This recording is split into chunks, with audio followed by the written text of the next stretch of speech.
Hello everyone, welcome back. मैं Joginder Kumar, the medical student from Dr. Ram Manohar Lohia Hospital and ABM's Medical College.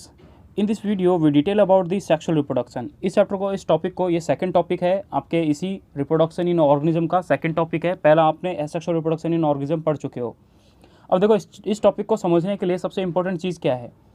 ये PMT में हर साल इससे कहीं ना कहीं क्वेश्चन पूछा गया है जो आपके लिए बहुत ही ज़्यादा इंपॉर्टेंट है। और 2019 में इस वाले टॉपिक से क्वेश्चन आ चुका है, इस वाले टॉपिक से आ चुका है।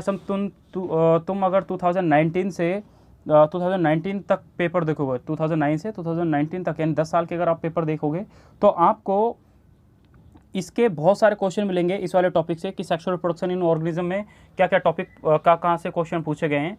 इसकी डेफिनेशन इंपॉर्टेंट है अपने आप में, तो हम डिटेल करते हैं सेक्सुअल रिप्रोडक्शन। हाँ, एक चीज़ और, अगर आप इस चैप्टर को अगर हमारा वीडियो देख रहे हैं तो इस वीडियो को देखते आप पढ़ने का सिंपल तरीका ये है कि हम इसमें क्या इंपॉर्टेंट है उसको साथ में पढ़ रहे हैं, तो आप अपनी एनसीईआरटी साथ में रखें, क्योंकि आप पढ़ तो यहाँ से एनसीईआरटी रहे हो लेकिन साथ में एनसीईआरटी में उस चीज़ को नोट करें क्योंकि वहाँ पे इसकी ज़रूरत पड़ेगी।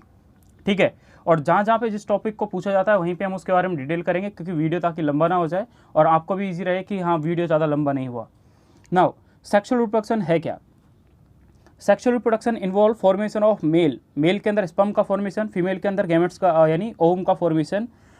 तो मेल के अंदर मेल गैमेट बनता है, फीमेल के अंदर फीमेल गैमेट बनता है। ये होता है either by the same individual मतलब क्या, वो ऑर्गेनिज्म जिसके अंदर, सेम इंडिविजुअल मतलब क्या, जो ऑर्गेनिज्म के पास दोनों सेक्स ऑर्गन होंगे, मेल सेक्स ऑर्गन भी है, फीमेल सेक्स ऑर्गन भी है। जैसे कि आपने हम अर्थवर्म की बात करते हैं, जैसे कि हम लीच की बात करते हैं, उनके अंदर क्या होता है, उन्हीं के जो ऑर्गेनिज्म होते हैं उन्हीं के अंदर दोनों कैरेक्टर होते हैं, मेल के भी होते हैं और फीमेल के भी होते हैं। ठीक है, इसलिए सेम इंडिविजुअल भी क्या है, न्यू ऑर्गेनिज्म का फॉर्मेशन करता है, पहली चीज़। दूसरा, बाय द डिफरेंट इंडिविजुअल मतलब क्या, दो अलग अलग हो गए, जैसे मेल फीमेल ह्यूमन बींग की बात कर लो, दो अपोजिट सेक्स होते हैं। These gametes fuse to form the zygote. अगर ये गैमेट्स जो हैं वो फ्यूज करेंगे मेल और फीमेल का, और उससे क्या बनता है, जाइगोट बनता है, which develop to form a new organism, जो बाद में क्या है, एक न्यू ऑर्गेनिज्म का फॉर्मेशन करता है।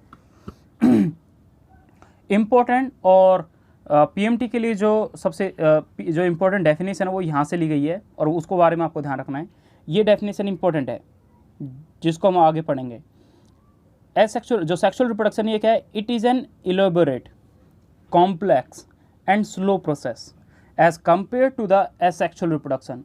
एसेक्सुअल रिप्रोडक्शन में होता क्या है कि कोई भी ऑर्गेनिज्म जो होता है उनमें बहुत जल्दी कोनिडिया का फॉर्मेशन हो गया, बाइनरी फ्यूजन हो गया, जैसे अगर हम पैरामीशियम की बात करें या फिर डिनोफ्लेजिट की बात करें या फिर बैक्टीरिया की बात करें तो उनमें बाइनरी फ्यूजन पाया जाता है। तो उनमें क्या होता है, वो कुछ मिनट में ही ब्रेक डाउन कर जाते हैं, जैसे 20 मिनट में डिवाइड करके। ईस्ट की बात करता है तो ईस्ट जो होता है वो 60 मिनट में डिवाइड कर जाता है। तो हर की कैपेबिलिटी एक टाइम के अकॉर्डिंग है। लेकिन ह्यूमन बीइंग के अंदर क्या होता है कि एक तो लंबी प्रोसेस है, दूसरा इलेबोरेट में तो बहुत लंबी प्रोसेस हो गई, एक कॉम्प्लेक्स प्रोसेस होगी, और स्लो तो है ही है क्योंकि एक ऑर्गेनिज्म जो है वो कम से कम 278 डेज ले लेता है और 260 डेज ले लेता है, 70 डेज के अप्रोक्स। तो इसके बारे में आपको याद रखना है कि ये डेफिनेशन इंपॉर्टेंट है। अगर आपसे कोई सेक्सुअल रिप्रोडक्शन की डेफिनेशन पूछे तो आपको वो डेफिनेशन तो याद है कि fusion of formation of male and female gamete and fuse to form a male gamete, fuse to form a zygote. तो ये सेक्सुअल रिप्रोडक्शन में बोला था। लेकिन सेक्सुअल रिप्रोडक्शन की एक्चुअल डेफिनेशन जो ये है कि सेक्सुअल रिप्रोडक्शन लिखा आ जाएगा, आपसे पूछेगा तो उसके बारे में कुछ टर्म लिखेगी। एक ऑप्शन आ जाएगा इलेबोरेट, दूसरा आ जाएगा कॉम्प्लेक्स, तीसरा आ जाएगा स्लो प्रोसेस। तो चौथा आ जाएगा ऑल ऑफ दिस। तो चारों के चारों ऑप्शन क्या है, करेक्ट आंसर है। अगर इनमें से आपसे एक पूछ रहे तो आप एक भी आंसर दे सकते हो। क्यों बोल रहे हैं, because of the fusion of the male and female. ये बोल रहा क्यों बोल रहा कि because of the fusion of the male and female gametes sexual reproduction result in offspring that are not identical to their parent और amongst themselves. हर किसी को पता है कि आप अपने पेरेंट के जैसे नहीं होते, है ना। सेक्सुअल रिप्रोडक्शन में क्या होता है कि जितने भी ऑर्गेनिज्म होते हैं वो अपने पेरेंट्स के हुबहू नहीं होते, जेनेटिकली सेम बोल सकते हैं बट मॉर्फोलॉजिकली थोड़ा डिफरेंट होते हैं। ठीक है, अब दूसरे यहाँ पे बोल रहा है ए स्टडी ऑफ डाइवर्स ऑर्गेनिज्म। हम कुछ बहुत ज़्यादा जो इस धरती पे सबसे ज़्यादा जो पाए जा रहे हैं हम उनके बारे में बात कर रहे हैं। प्लांट्स की बात करेंगे, एनिमल्स की बात करेंगे और फंजाई की बात करेंगे। ये शो करते हैं that the fungi they differ so greatly in external morphology. Fungi की अगर आप बात करेंगे तो उनका जो हर ऑर्गेनिज्म, प्लांट को आप देख लो उनका जो एक्सटर्नल मॉर्फोलॉजिकल है वो बिल्कुल अलग है। एनिमल की देख लो उनको अगर आप मॉर्फोलॉजिकली देखोगे तो भी अलग है। फंजाई की बात करेंगे तो उनके अंदर भी स्ट्रक्चर क्या है, अलग है। जैसे आपने ये पढ़ा होगा कि एक स्ट्रक्चर होता है जिसको हम बोलते हो मशरूम। मशरूम आपने खाया होगा, तो मशरूम जो होता है वो कुछ इस टाइप का होता है, एक छतरी टाइप से। एक ह्यूमन बीइंग जो होता है कुछ इस टाइप से हो जाएगा। एक प्लांट जो होता है एक प्लांट जो होता है वो काफ़ी बड़ा, एक टॉल, ये छोटी झाड़ियाँ टाइप की होती है। तो ये तो एक मशरूम है, ठीक है, ये मशरूम है। और मशरूम जो है उसका आपने देखा काफ़ी छोटा होता है, उसको ह्यूमन बीइंग जो होता है वो एज ए फूड यूज़ करता है। तो ये बोल रहा है एक्सटर्नल मॉर्फोलॉजिकली तीनों के तीनों डिफरेंट होते हैं, बट इंटरनली अगर बात करें तो इसलिए बोल रहा है कि internal structure and physiology when it's come to sexual mode of reproduction, ये बोल रहा है surprisingly they share a similar pattern. यानी अगर आप इन पूरी चीज़ों की बात करोगे तो, लेकिन रिप्रोडक्शन में अगर आप बात करते हो तो रिप्रोडक्शन में, सेक्सुअल रिप्रोडक्शन में क्या होता है, इनमें सारी प्रोसेस सेम होती है। क्या होती है कि मेल का गैमेट होगा और फीमेल का गैमेट होगा, दोनों फ्यूज़ करेंगे और क्या बनाएंगे, जाइगोट। दोनों में ही सेम कंडीशन होती है। मतलब तीनों की बात करते हैं, प्लांट की बात कर लो, एनिमल की बात कर लो, फंजाई की बात कर लो, तीनों में क्या होता है, दोनों के सेक्स ऑर्गन बनते हैं, सेक्स ऑर्गन के अंदर गैमेट्स बनेंगे और गैमेट्स बनने के बाद क्या वो फ्यूजन हो गया, फिर एक न्यू ऑर्गेनिज्म का फॉर्मेशन होने से पहले जाइगोट का फॉर्मेशन होता है, ठीक है। अब ये पूरा एक सिमिलर पैटर्न है। अब यहाँ पे बात कर रहे हैं, let us first discuss what feature are common to this diverse organism. वो क्या है, यहाँ से थोड़ा समझने की बात भी है कि जितने भी ऑर्गेनिज्म हैं, ये बोल रहा है all organism have to reach a certain stage of growth. देखो एक छोटा सा बच्चा जो होता है ना, जब 1 साल का होता है, 1 ईयर का होता है, तब की बात कर रहे हैं। 1 ईयर से वो 5 ईयर का हो जाता है, 5 ईयर से वो 14 ईयर का हो जाता है, ठीक है, 14 के बाद वो 18 ईयर होता है। तो ये जो स्टेजेस हैं ये अलग अलग हैं। क्या है अभी वो देखते हैं, पहले लाइन पढ़ते हैं। All organism have a rich a certain stage of growth and maturity in their life. Her organism, plant की बात करो, फंजाई की बात करो, एनिमल की बात करो, फिर डिफरेंट ऑर्गेनिज्म या डिफरेंट प्लांट्स की बात करो, तो उनका एक स्टेज होता है लाइफ का। जैसे हम बोलते हैं ना कि हमारा एक चाइल्डहुड होता है, बचपन बीत गया, उसके बाद फिर एक अडल्टहुड स्टेज आता है जिसमें जवानी आती है जिसको बोलते हैं बंदे, तो वो जवानी आना, तो वो अलग अलग फेज में आता है। फिर क्या आता है, उसको बुढ़ापा आ जाता है जिसको सेनीसेंट बोलते हैं, ठीक है। तो यहीं पे भी वो कुछ स्टेजेस इस टाइप के हैं कि जब उसको ग्रोथ और मैच्योरिटी वाला फेज आता है तो उस फेज को बोलते हैं जुवेनाइल फेज। कौन सा फेज बोलते हैं, जुवेनाइल फेज। अगर किसी फेज के अंदर, जुवेनाइल फेज किसके अंदर बोला गया, ये हम अलग अलग ऑर्गेनिज्म के हिसाब से बोलते हैं।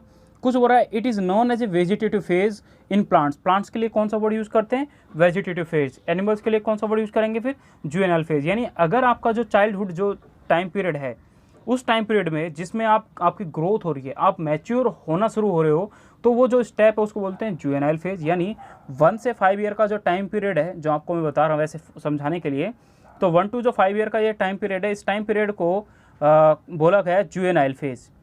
जुवेनाइल फेज फॉर एनिमल और वेजिटेटिव फेज फॉर प्लांट्स के लिए यूज़ किया गया। अब बोल रहा है this phase is variable duration in different organism. Her organism में अलग अलग है। अगर जैसे काऊ, बफेलो या फिर गॉट या फिर ह्यूमन बीइंग या फिर जितने भी आप लायन, ये जितने ऑर्गेनिज्म देखते हो, इन सबों में क्या करता है, वेरी करता है। ये फिर प्लांट टू प्लांट भी वेरी करता है। कुछ प्लांट आपने देखा है सीजनल ग्रो करते हैं। आपने गेहूं के प्लांट जो होता है एक सीजन में ग्रो करते हैं, दूसरे सीजन में आप बाजरे के प्लांट ग्रो करते हैं। तो हर सीजन में क्या है, ये वेरी कर रहे हैं। इनका टाइम पीरियड भी कुछ निश्चित होता है, कुछ अलग अलग होता है। जैसे मैं मैंगो ट्री की बात करता हूँ, मैंगो ट्री बहुत लंबा टाइम ले लेता है ग्रो करने में, लेकिन अगर और मरने के टाइम में भी।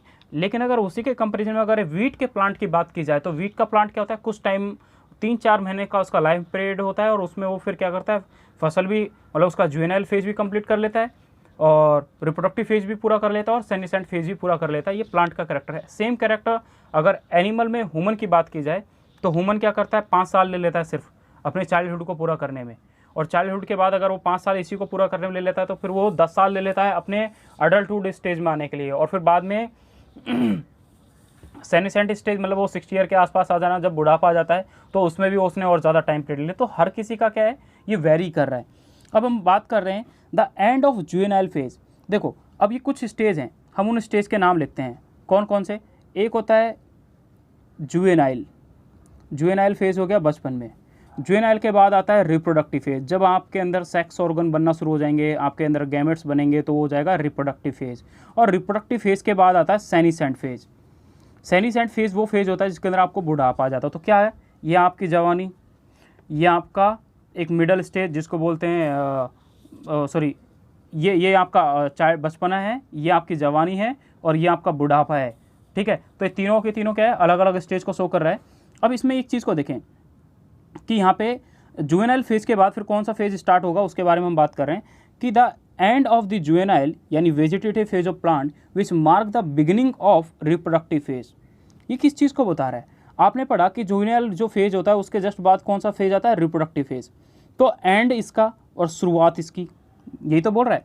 द एंड ऑफ जुवेनाइल इसका एंड हो गया या वेजिटेटिव फेज का एंड हो गया, which mark the beginning of reproductive phase, इस फेज के स्टार्टिंग की बात करता है, ठीक है। Can be seen easily in the higher plant, जो हायर प्लांट में देख सकते हैं आप, when they come to flower, कि उनके अंदर जब फ्लोवर आना शुरू होते हैं तो कुछ प्लांट का क्या होता है, पहले उनमें फ्लोवर स्टेज नहीं आते, लेकिन जब छोटे होते हैं तो उनमें फ्लोवर नहीं आएंगे, लेकिन जैसे ही वो एक प्रॉपर स्टेज में आएंगे तो उनमें फ्लोवर आना शुरू हो जाते हैं, ठीक है। तो ये प्लांट्स में हम ईजिली देख सकते हैं। How long does it take for marigold के लिए, राइस के लिए, वीट के लिए, कोकोनट के या मैंगो प्लांट के लिए कि फ्लोवर आने में कितना टाइम पीरियड लग जाता है? तो हर प्लांट के लिए क्या है, अलग अलग टाइम पीरियड है। अब ये बोल रहा है कि आप अपने आसपास में जाओ और प्लांटों को देखो को कितने टाइम में, तो क्या आप पूरे दिन वहीं उस पेड़ को देखते रहोगे क्या, ये पूरे महीने उसको देखते रहोगे, पूरे साल उसको देखते रहोगे? लेकिन वही है, सीजन वाइज हर किसी को पता चल जाता है कि कुछ प्लांट जो होते हैं वो कुछ 2 महीने में उनके अंदर फ्लोरिंग हो जाती है, कुछ प्लांट्स में ऐसा होता है कुछ वीक्स में उनके अंदर फ्लोरिंग हो जाती है, कुछ प्लांट्स ऐसे होते हैं जिनमें सालों बाद फ्लोरिंग होती है, ठीक है। फिर वो सीजनल प्लांट में आ जाते हैं, और सॉरी अलग अलग सीजनल वाले प्लांट में आ जाते हैं। अब यहाँ पे बात कर रहे हैं in some plants where flowering occur more than once and what would you call the inter flowering period. देखो ये पीएमटी का क्वेश्चन पूछा गया है, इंटर फ्लोरिंग पीरियड कौन सा होता है? इंटर फ्लोरिंग पीरियड जो ये इंटर फ्लोरिंग पीरियड दे रखा है, ये कौन सा पीरियड होता है ये, और जुवेनाइल और mature.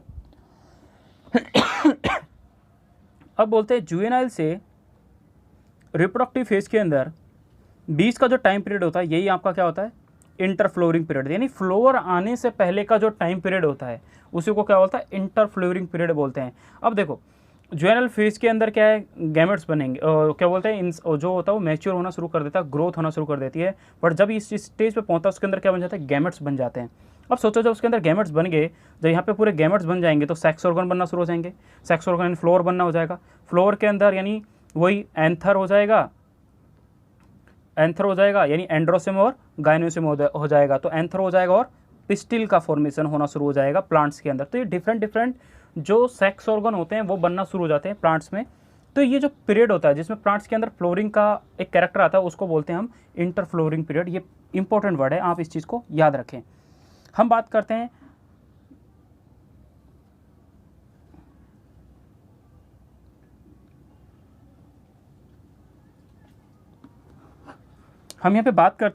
Observe a few trees in your area. ज़रूरत नहीं है आपको, ठीक है, आप पढ़ाई पे ध्यान दें, फालतू का काम नहीं करना।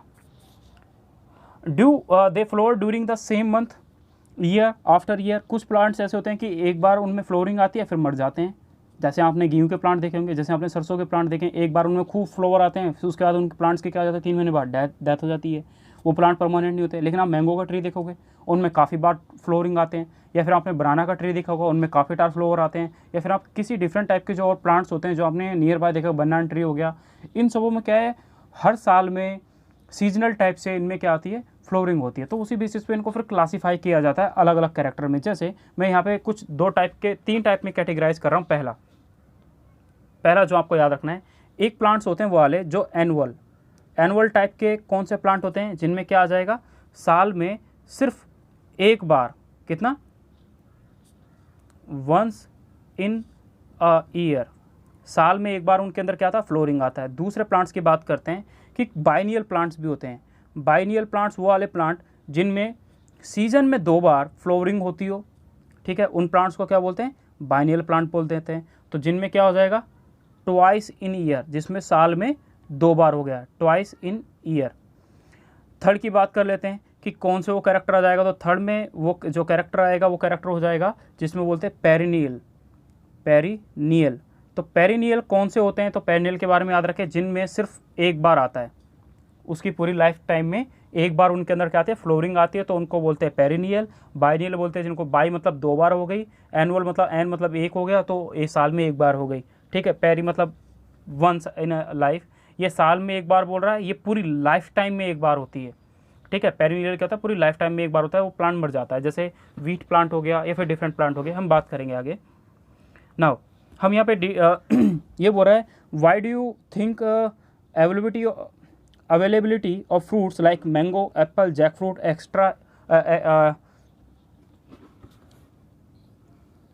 ETC is seasonal. ये बोल रहा है कि सीजनल, ये प्लांट सीजनल के हिसाब से क्यों आते हैं, साल में पूरे साल भर क्यों नहीं आते। हम बोलते थे कि गर्मी में ये फ्रूट आते हैं, कुछ फ्रूट्स ऐसे होते हैं जो सर्दी में आते हैं, गर्मी में क्यों नहीं मिलते। तो इनका ये जो सीजन, जैसे इस टाइम पे जो आपको वाटरमेलन जो आपको मिल रहा है, तो ये जो वाटरमेलन है ये सीजनल के हिसाब से मिल रहा है, लेकिन आपको ये विंटर सीजन में नहीं मिलेगा। तो ये क्यों मिल रहे हैं, इसके पीछे रीज़न है क्योंकि प्लांट्स अलग अलग सीजन में ग्रो करते हैं, उनको एक अलग अलग टेम्परेचर, ऑप्टिमम टेम्परेचर चाहिए होते हैं जिसमें वो ग्रो कर सकते हैं। Are there some plant that flower throughout the year, जिन प्लांट्स में पूरी साल क्या आती है, फ्लोरिंग आती है थ्रू आउट द ईयर, और कुछ फ्लोर होते हैं some other that show a seasonal flowering, जिनमें सीजन के हिसाब से फ्लोरिंग आती है, ठीक है। जैसे कुछ प्लांट्स ऐसे होते हैं जो सीजन के हिसाब से, जैसे विंटर में आनी होती है तो विंटर में ग्रो करते हैं उन प्लांट्स को। जो कुछ प्लांट्स ऐसे होते हैं जिनको सीजनल ज़्यादा टेम्परेचर चाहिए होता है तो उनको क्या है विंटर में ग्रो कर देते हैं, और वो समर सीजन आते तक थोड़ा ग्रो कर जाते हैं, उनमें फिर फ्लोरिंग हो जाती है तो उनको हायर टेम्परेचर मिल जाता है। बट उसी बेसिस पे बोल रहा है the plant annual and the biennial type. ये प्लांट क्या होते हैं, एनुअल टाइप के होते हैं जिनमें साल में होता है, साल में फ्लोरिंग आती है, और बाइनियल जिनमें साल में 2 बार आ जाती है। So there clear cut vegetative, reproductive and senescence phase. तो वेजिटेटिव, रिप्रोडक्टिव, वेजिटेटिव हो गया, रिप्रोडक्टिव हो गया और सेनिसाइड फेज हो गया। तो वेजिटेटिव तो वही हो गया उसका जो जुवेनाइल फेज था, रिप्रोडक्टिव यानी उसके अंदर गैमेट्स का फॉर्मेशन होगा, सेनिसाइड फेज मतलब उसकी ओल्ड स्टेज आएगी जिसमें उसके अंदर उसका क्या होता है, डेड होना शुरू हो जाएगा प्लांट का। But in the perennial species it is very difficult to clearly define these phases. इस फेसिस को हम डिफाइन नहीं कर सकते क्योंकि उनमें पूरे लाइफ टाइम में एक बार आती है। बट आगे हम देखते हैं कि a few plant exhibit unusual flowering phenomena, some of such as a bamboo species. देखो ये पूरे पैरे में आपने ऊपर जो पढ़ा वो कहानी आपने पढ़ ली, और वो कहानी आपने यही पढ़ी थी कि बाइनियल कौन सा होता है, और तो उसको इतना ध्यान नहीं देना, इसको यहाँ ख़त्म। इंपॉर्टेंट जो PMT के लिए शुरू होती है वो यहाँ से होती है, उस चीज़ को आपको याद रखना है कि ए फ्यू प्लांट एग्जिबिट, कुछ प्लांट्स ऐसे हैं जो एग्जिबिट करते हैं flowering phenomena, some of these such as bamboo species. आप इसको एक टाइम पे फेवरेट क्वेश्चन हुआ करता था सन 2010 से पहले के टाइम में, लेकिन आप सन 2010 से सन 2019 के बीच में भी क्वेश्चन देखें, आपको इस पूरे पहरे से, यहाँ से यहाँ तक जिसको मैं अभी सर्कल कर रहा हूँ, ये पूरा पहरे से, इस पूरे से आपको कहीं ना कहीं क्वेश्चन मिलेगा, कहीं ना कहीं क्वेश्चन मिलेगा, क्योंकि हर साल इससे क्वेश्चन पूछा जाता है। तो ये जो जहाँ से आपका ये फ्यू वाला शुरू हुआ है कि few plant exhibit unusual flowering phenomena, some of them such as the bamboo. Bamboo plant एक ऐसी स्पेसीज होती है जिसमें साल में सिर्फ एक बार, उसकी पूरी लाइफ टाइम में क्या आता है, एक बार आता है, और इन प्लांट्स को क्या बोलते हैं, पेरिनियल। इन प्लांट्स को बोलते हैं perennial. Generally after 50 to 100 year, कब आते हैं, 50 से 100 साल बाद इनके अंदर खूब सारे फ्रूट्स आते हैं, खूब सारे फ्रूट्स आते हैं, और बाद में क्या हो जाते हैं, क्या बोलते हैं, फ्रूट्स आने के बाद ये प्लांट्स की क्या हो जाते हैं, डेथ हो जाती है, क्योंकि एक बार इनकी पूरी लाइफ में आने होता है तो बहुत हायर अमाउंट में इनके अंदर फ्रूट्स का फॉर्मेशन होता है। ये प्रोड्यूस करते हैं large number of fruits and die. तो इन्होंने क्या किया, बहुत ज़्यादा नंबर में इन्होंने फ्रूट्स का फॉर्मेशन किया और फिर बाद में क्या कर जाता है, डाई कर जाते हैं। अनोदर एक दूसरा प्लांट एक और है जिसका नाम है स्ट्रोबिलिंथस कुंथियाना, जिसका दूसरा नाम है नीला कुरेंजी, जो कि केरला की हिल में ग्रो कराया जाता है। ये बोला जाता है कि ये जो स्ट्रोबिलिंथस कुंथियाना प्लांट है, नीला कुरेंजी, इसका नाम याद रखना है, ये भी इंपॉर्टेंट है। फ्लोरिंग वंस इन 12 ईयर, ये 2000 हर साल में कितने में कि हर 12 साल में इसके अंदर एक बार फ्लोरिंग होती है इस प्लांट्स के अंदर। तो बोल रहा है as many of you would know this plant flowering during September October of 2009, यानी लास्ट टाइम इसके अंदर फ्लोरिंग कब देखी गई थी, सितंबर अक्टूबर ऑफ 2006। तो अब सोचो कि हर 12 साल में आते हो तो लास्ट टाइम, अब इसमें 12 साल ऐड कर दो आप, तो इसमें 12 साल ऐड कर देंगे तो हम भी बोलेंगे कि लास्ट टाइम अभी फ्लोरिंग कब हुई होगी, 2018 में हुई होगी इस प्लांट के अंदर, है ना, क्योंकि 2018 में तो बोल रहा है, क्योंकि 2018 में अगर इसके अंदर फ्लोरिंग हुई है तो हर 12 साल यही होती है, तो 12 साल का गैप आ गया 2006 से आप देख लो 2018 में, यानी लास्ट टाइम इसमें फ्लोरिंग 2018 में हुई है। तो it is it's mass flowering transformed large track of hilly area in Kerala, Karnataka and Tamil Nadu. तो ये कुछ क्या बोलते हैं, कुछ स्टेट हैं, उन स्टेट के बारे में आप याद रखें। तो ये 3 स्टेट हैं, KKT जो आपको यहाँ पे लिख रखा है, केरला, कर्नाटका, तमिलनाडु। KKR होता है उसी टाइप से KKT। तो तमिलनाडु जो ये तीनों स्टेज हैं, इन स्टेजों में क्या होता है, इनकी जो हिली एरिया होते हैं वहाँ पे इनकी फ्लोरिंग होती है, ठीक है। Into A blue stretches and attached a large number of tourist, ठीक है। ये क्या होता है, एक पूरा जो हिल होता है वो आपको एक ब्लू कलर की दिखाई देती है, जिसकी वजह से क्या होता है, ये एक अट्रैक्टिव होता है, जिसकी वजह से जो टूरिज्म होते हैं, वो लोग जो होते हैं जो देखने के लिए जाते हैं कि हाँ भाई कैसे इन प्लांट्स में फ्लोरिंग होती है। कुछ एनिमल्स की बात करते हैं। In animals the juvenile phase is followed by the morphological and physiological changes prior to active reproductive behaviour and the reproductive phase is also of variable duration in different ages. काफ़ी बार ऐसा होता है कि कुछ ऑर्गेनिज्म के अंदर जो होता है, उनके अंदर जो सेक्स ऑर्गन होते हैं या फिर उनके अंदर गैमेट्स फॉर्मेशन की जो प्रोसेस होती है वो क्या होती है, कुछ लेट हो जाते हैं, कुछ में अलग अलग टाइम पे होती है। हर ऑर्गेनिज्म में अलग अलग टाइम पीरियड में सेक्स ऑर्गन के मैच्योर होने की प्रोसेस क्या होती है, थोड़ी अलग अलग होती है। अब हम बात करते हैं इसी के नेक्स्ट के बारे में। Among animals, for example birds के लिए एग्जाम्पल बोल रहा है। For example birds, do they ले egg all through the year, क्या वो पूरे साल बच्चे देते हैं, और it is a seasonal phenomena, या फिर वो सीजनल फिनोमेना है। हाँ, सीजनली तो होती है। कभी आपने सुना होगा जैसे कोयल कूकू करती है, तो कोयल कूकू उस टाइम पे करती है, कभी आपको हमेशा मतलब मोस्टली टाइम में, जो अभी ये समर सीजन जो चल रहा है, समर सीजन में कोयल मोस्टली कुकू करती है। वो रीज़न यही है कि समर सीजन में अगर वो कुकू कर रही है तो रीज़न क्या है कि कुकू क्यों कर रही है। क्वेश्चन होता है ना, जहाँ आपने क्या बोलते हैं प्लांट डाइवर्सिटी, आप लास्ट में इकोलॉजी पढ़ते हो तो इकोलॉजी में क्वेश्चन में रखा कि कोयल कुकू क्यों करती है, तो वहाँ पे इसलिए करती है क्योंकि उसका ब्रीडिंग टाइम पीरियड होती है। तो जो अपना क्या बोलता है पार्टनर होता है, उसको क्या करती है, इन्फॉर्मेशन देती है कि this is the perfect time for the sexual reproduction. तो इस टाइम पे तो सीजनल टाइप से हो गया। What about other animals like frog and lizard, तो फ्रॉग और लिजर्ड के लिए बात करेगा तो वो अलग बात होगी। Do you notice the bird living in A nature ले एग ओनली द सीजनली, हाँ कुछ ऐसे एनिमल्स होते हैं जो सीजनली एग वो करते हैं। हाउएवर बर्ड इज कैपेटिविटी मतलब क्या, कुछ पोल्ट्री फार्म में रखे जाते हैं ना, कुछ जैसे हैंस जो होती हैं, मुर्गियाँ जो होती हैं, उन मुर्गियों को क्या है, सिर्फ उसी लिए होता है कि वो सिर्फ क्या करते हैं, एग प्रोड्यूस करती है। तो उनमें ये नहीं है कि वो सीजनली प्रोड्यूस करते हो, तो रेगुलर प्रोड्यूस करती है, ठीक है। उनमें कोई वो सीजनली नहीं होता, वो कंटिन्यूसली अपने पूरे साल में प्रोड्यूस करती रहती है। तो कैन बी मेड, अब आपको ये यहाँ से यहाँ तक पढ़ने की ज़रूरत नहीं है पूरा, ठीक है, आपको यहाँ से पढ़ना है जो लिखा हुआ है कि the birds living in nature ले एग ओनली सीजनली, पहली लाइन। हाउएवर बर्ड्स इन कैपेटिविटी, यानी जो पोल्ट्री फार्म में, कैपेटिविटी मतलब होता है कैद में रखना, ठीक है। कैपेटिव मतलब क्या होता है, कैद में रखना। जिन एनिमल्स को क्या रखा जाता है, कैद में रखा जाता है, उनकी बात कर रहा है। तो कैपेटिविटी मतलब जो कैद में एनिमल्स होते हैं, जानवर होते हैं, जो बर्ड्स होते हैं, या पोल्ट्री फार्म यानी जो मुर्गियों का फार्म होता है उसकी बात कर रहा है। Can be made to lay egg throughout the year, वो पूरी साल अंडे देते हैं।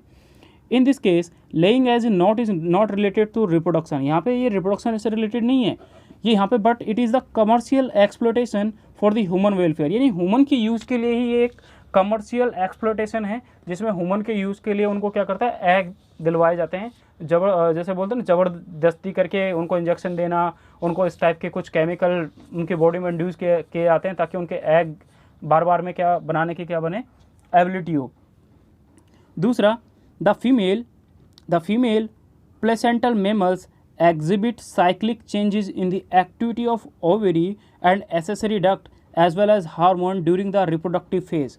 कुछ प्लेसेंटल एनिमल होते हैं, कुछ प्लेसेंटल एनिमल यानी जो जिनके अंदर प्लेसेंटा का फॉर्मेशन होता है, ठीक है। यहाँ पे प्लेसेंटल एनिमल लिखा हुआ है, placental mammals, sorry placental animals नहीं, प्लेसेंटल मेमल्स लिखा हुआ है। तो प्लेसेंटल मेमल्स वो मेमल्स होते हैं जिनके अंदर किसका फॉर्मेशन हो जाएगा, प्लेसेंटे का। और जिनके अंदर प्लेसेंटा का फॉर्मेशन होता है उन प्लांट्स, उन एनिमल्स में, उन मेमल्स में साइक्लिक चेंजेस होता है। साइक्लिक चेंजेस मतलब क्या, उसने बोल दिया कि उनके अंदर क्या होता है, एमसी साइकिल चलता है। तो उनके अंदर क्या होता है, मेस्ट्रुअल साइकिल चलता है, ठीक है, एमसी साइकिल चलता है। तो is the activity of ovary, जो किसकी एक्टिविटी है, एमसी साइकिल, ओवरी की। और कुछ एसेसरी डक्ट होती हैं जो हार्मोन प्रोड्यूस करते हैं रिप्रोडक्टिव फेज के अंदर। अब हम दूसरे एनिमल्स की बात करते हैं। यहाँ पे हो रहा है the non primates mammals like cow, sheep, rats, deer, dog, tiger etcetera such cyclical changes during the reproductive are called oestrus cycle. Oestrus cycle मतलब क्या, कुछ एनिमल्स में जैसे क्या बोलते हैं, रैट के अंदर जो एग होता है, रैट की फीमेल के अंदर जो ओवम होता है उसका फॉर्मेशन तब होता है जब मेल अपने गैमेट्स को फीमेल के रिप्रोडक्टिव ट्रैक्ट में ट्रांसफर कर देता है, तब जाके उसकी ओवरी से एग रिलीज होता है। मैं फिर से बोल रहा हूँ, जैसे रैबिट के अंदर क्या होता है, रैबिट और रैट के अंदर क्या होता है कि उनके अंदर जब मेल अपने गैमेट्स को ट्रांसफर कर देता है फीमेल के जेनेटल ट्रैक्ट में, तब जाके जो ओवरी होती है वो अपने ओवम को रिलीज करती है, यानी उसी टाइम पीरियड में उनकी क्या है, मेंस्ट्रुअल साइकिल चल रहा होगा। ठीक है, तो मतलब एक ब्लीडिंग फेज जो होता है वो उसी टाइम में चल रहा होता है उनका, ये हम यहाँ पे बात कर लेते तो अगर एनिमल्स के अंदर साइकिल की बात की जाए तो कौन सा साइकिल होता है, ओस्ट्रस साइकिल होता है। और अगर क्या बोलता है, प्राइमेट्स के अंदर अगर बात की जाए, किसकी, प्राइमेट्स के अंदर बात किया, जैसे मंकी हो गया, एप्स हो गया, ह्यूमन हो गया, इनके अंदर कौन सा साइकिल चलता है, menstrual cycle. And many mammals specially those living in natural wild condition exhibit such the cycle only during farewell season in their reproductive. जैसे मैंने अभी बोला, कुछ एनिमल ऐसे होते हैं जो नेचुरली प्रेजेंट है या वाइल्ड कंडीशन में जो जंगलों में या फिर कहीं और रहते हैं, वो एग्जिबिट करते हैं cycle only during the favourable season के हिसाब से होता है। जैसे भी मैं अभी रैट और आपको रैबिट के बारे में बताया कि वो वाइल्ड कंडीशन में पाए जाते हैं। इन देयर रिप्रोडक्टिव फेज में उसके अकॉर्डिंग उनमें चेंजेस आते हैं। And this is called the seasonal breeder, और उन्हीं को क्या बोला जाता है, सीजनल ब्रीडर बोला जाता है। तो आपने अभी यहाँ पे 3 टर्म पढ़ी, वो 3 टर्म आपको याद रखनी है। पहली टर्म आपने क्या पढ़ी यहाँ पे, ओस्ट्रस साइकिल, इसके बारे में आपको पता होना चाहिए। ठीक है, दूसरा आपने पढ़ा एमसी साइकिल, मेंस्ट्रुअल साइकिल। तीसरा आप यहाँ पे पढ़ रहे हो सीजनल ब्रीडर। तो इन तीनों के बारे में आपको याद रखना है कि ये तीनों क्या लाइनें हैं। Many other animals are reproductively active during their reproductive phase and hence are called continuous breeder। कुछ ऐसे होते हैं जिनका रिप्रोडक्टिव फेज जो होता है वो कंटिन्यूस रहता है, जो हर पूरी साल में, जैसे कहे ह्यूमन बीइंग होता है ना, जब चाहे अपने प्रोजेनी का बर्थ दे सकता है। ठीक है, मंकी हो गया, बिकॉज उनमें क्या है, ओनली मेल और फीमेल के गैमेट्स के मिलने की देरी होती है, बाकी तो फिर गैमेट्स का तो जाइगोट का तो फॉर्मेशन हो ही जाएगा ना। ये बोल रहा है ड्यूरिंग दैट वी ऑल, ये बोल रहा है आगे कि that we all know old if we live long enough in such is something that we recognise, but what is the meant by growing old. जैसे आप ग्रो करते हो तो ओल्ड की ओर जाते हो, यानी एक ग्रोविंग एज की ओर, मतलब क्या होता है, तो ये बोल रहा था and of the reproductive phase.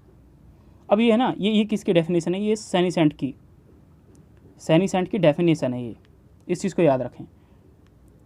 अभी आगे आएगा वो वर्ड भी आएगा, आप वहीं पे उसको पढ़ना। फिर एंड ऑफ द रिप्रोडक्टिव, तो हमने पहला पढ़ा जुवेनाइल के बाद क्या आ गया, रिप्रोडक्टिव, और रिप्रोडक्टिव के बाद क्या आ जाएगा, सैनीसेंट आ जाएगा। ठीक है, अब इसमें इसने बोला कि इसका तो एंड होना और इसकी क्या होना, शुरुआत होना। तो लाइन को देखिए था, एंड ऑफ द रिप्रोडक्टिव, इसका एंड होना, तो रिप्रोडक्टिव का तो एंड हो दिया, इसका एंड बोल दिया, और स्टार्टिंग किसकी हो गई, can be considered as the one of the parameter of senescence. Senescence का एक क्या है, एक पैरामीटर है, या ओल्ड एज का। सेनीसेंस का मतलब क्या था, old age. They are the concomitant change in the body, जैसे like slowing of the metabolism. हर किसी की बॉडी का जो मेटाबॉलिज्म होता है वो ओल्ड एज में क्या होता है, कम हो जाता है, इम्यूनिटी सिस्टम कम हो जाता है, पूरी बॉडी के अंदर डिफरेंट टाइप की जो मेटाबॉलिक एक्टिविटी होती है वो सब क्या हो जाती है, कम हो जाती है। During this last phase of the life span the old age ultimately lead to death. फिर इस सेनीसेंट के बाद उस पर्सन की क्या जाती है, डेथ हो जाती है। That's it. Now in both plants and animal hormones are responsible for the transition between the 3 phases. अब आपसे ये चीज़ पूछी जाए, इंपॉर्टेंट है, याद रखना है कि ये जुवेनाइल से रिप्रोडक्टिव पहुंच गया, रिप्रोडक्टिव से सेनीसेंट पहुंच गया, और सेनीसेंट से क्या हो गया, डेथ फेज पे पहुंच गया। तो इन तीनों जो फेज में ये प्लांट्स और एनिमल के अंदर बात की जाए तो ये कब है, ये बात तब है कि जब उन प्लांट्स और एनिमल्स के अंदर हार्मोन जो है ये अपना रोल प्ले करता है। क्योंकि जब जुवेनाइल से जब वो रिप्रोडक्टिव फेज में पहुंच रहा होता है तो तब जाके उसके अंदर हार्मोन बन रहे होते हैं, टेस्टोस्टेरोन बन रहा होगा और एस्ट्रोजन बन रहा होता है मेल फीमेल में, उस बेसिस पे। और फिर सेनीसेंट में जाता है तो और डिफरेंट टाइप के हार्मोन बनने होते हैं और कुछ हार्मोन बनना बंद हो जाते हैं। ठीक है, तो ये भी एक रीज़न है। ये 3 फेज सबसे इंपॉर्टेंट है, डेथ को इंक्लूड नहीं कर रहा हूँ, मैंने डेथ भी बोल दिया था, आप ध्यान रखें। और interaction between hormone and the certain environment factor regulate the reproductive process and the associated behavioural expression of organism, किसी भी ऑर्गेनिज्म का जो बिहेवियर है उसको भी रिप्रेजेंट करने के लिए ये रिस्पॉन्सिबल होता है कौन, हार्मोन। ठीक है। इवेंट इन सेक्सुअल रिप्रोडक्शन, अब हम इसकी बात कर रहे हैं कि इन ऑर्गेनिज्म के अंदर कौन कौन से इवेंट होते हैं, जिसके बारे में हम ये बात करेंगे कि कौन कौन से इवेंट जो हैं वो यहाँ पे डिटेल की जाती है। तो इवेंट इन सेक्सुअल रिप्रोडक्शन में ये इम्पोर्टेंट है, यहीं से ही पीएमटी के लिए इम्पोर्टेंट क्वेश्चन स्टार्ट हो जाते हैं। तो ये यहाँ से जो ये पोर्शन है पूरा, ये बहुत इंपॉर्टेंट है। एनसीईआरटी में आपको यहाँ पे बहुत सारा समझाना है मुझे भी, और बहुत सारा आपको लिखना भी है अपनी एनसीईआरटी में, तो आप यहाँ से इस पर थोड़ा फोकस करें और अच्छे से देखिए। देखो मेन चीज़ क्या है कि इंसान ना इस टाइम पे ये है कि अच्छे से सिलेक्शन करने के लिए क्या है, बहुत मेहनत करनी पड़ती है। ये एंड टाइम चल रहा है और हर किसी को पता है अगर वो इंसान मेहनत करेगा ना तो ही सिलेक्शन लेता है। क्योंकि एक वर्ड है, क्योंकि मेरा एक फ्रेंड थी जो हमेशा मेरे को एक वर्ड बोलती थी कि white coat. You know white coat जो है कि अगर इसके बारे में सोचते हैं तो एक फीलिंग पॉजिटिवली आती है कि हाँ भाई वाइट कोट। वाइट कोट मतलब वो वाइट कोट जो आप एज ए जब डॉक्टर बनोगे तो आप वहाँ पहन के अगर कहीं जाओगे या पहनते हो तो उससे एक अच्छा फीलिंग होता है। ठीक है, तो आप उसी चीज़ के लिए इसको पढ़ रहे हो क्योंकि वही आपकी अभी लाइफ में फ़िलहाल तो वही है। तो मेहनत करें, कम से कम आप दिन में अगर जितना भी पढ़ रहे हैं उसको थोड़ा और बढ़ाएं। अगर 2 घंटे पर डे के हिसाब से पढ़ाएं तो आपके लिए बहुत अच्छा है आपके लिए। नाउ देखते हैं इवेंट इन सेक्सुअल रिप्रोडक्शन कौन कौन से होते हैं। पहला, event in sexual reproduction after attainment of maturity, जैसे ही मैच्योरिटी आती है all sexually reproducing organism exhibit event and process that have remarkable fundamental similarities even though the structure associated with sexual reproduction are indeed very different। तो हर जो भी structure होते हैं वो भी क्या होते हैं, कुछ डिफरेंट होते हैं, फीमेल में अलग, मेल में अलग, या प्लांट्स के अंदर डिफरेंट टाइप के सेक्स ऑर्गन का भी फॉर्मेशन होता है। The event of sexual reproduction through elaborate and complex and follow a regular sequence. ठीक है, ये चीज़ आपको याद रखनी है। यानी सॉरी वो इवेंट ऑफ सेक्सुअल रिप्रोडक्शन में क्या होता है, ये एक इलोबरेट यानी एक बहुत लंबी प्रोसेस हो जाती है, एक कॉम्प्लेक्स प्रोसेस होती है जिसके अंदर बहुत सारे इवेंट इन्वॉल्व होते हैं। और दूसरा ये बोल रहा है कि sexual reproduction is characterise by the fusion of gametes, male and female gametes, जिसको क्या बुलाता है, फर्टिलाइजेशन बुलाता है, the formation of zygote and the embryogenesis, ये सारी सीक्वेंस होती है। आप सेक्सुअल रिप्रोडक्शन इन ह्यूमन के हमारे वीडियो को देखें, उसमें आपको ये बहुत अच्छे से समझ में आएगा क्योंकि ये उसी के बारे में एक इवेंट बताई गई है जो लास्ट हमने एनसीईआरटी से बनाई, आप वहाँ से भी इसको पढ़ सकते हो।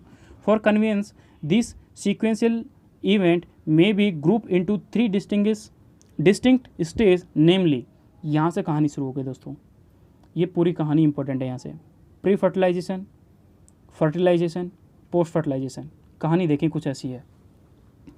फर्टिलाइजेशन बंदा बीच में बैठा हुआ है, इससे ऊपर था, अगर इससे पहले की बात की जाएगी तो वो हो जाएगा प्री फर्टिलाइजेशन, और अगर इससे बाद की बात की जाएगी तो हो जाएगी पोस्ट फर्टिलाइजेशन। अब हम बात करते हैं प्री फर्टिलाइजेशन। तो प्री फर्टिलाइजेशन में आपने जब सेक्सुअल रिप्रोडक्शन में हमारा वीडियो देखा होगा तो वहाँ पे आपको कुछ समझ में भी आएगा कि वहाँ पे होता क्या है। प्री फर्टिलाइजेशन में क्या होगा, मेल के सेक्स ऑर्गन का क्या होगा, फॉर्मेशन होगा, मेल के सेक्स ऑर्गन बनेंगे, उसके मेल के अंदर जब सेक्स ऑर्गन है उनके अंदर गैमेट्स बनना शुरू हो जाएंगे। जब गैमेट्स बन जाएंगे तो गैमेट्स को आप क्या करोगे, transfer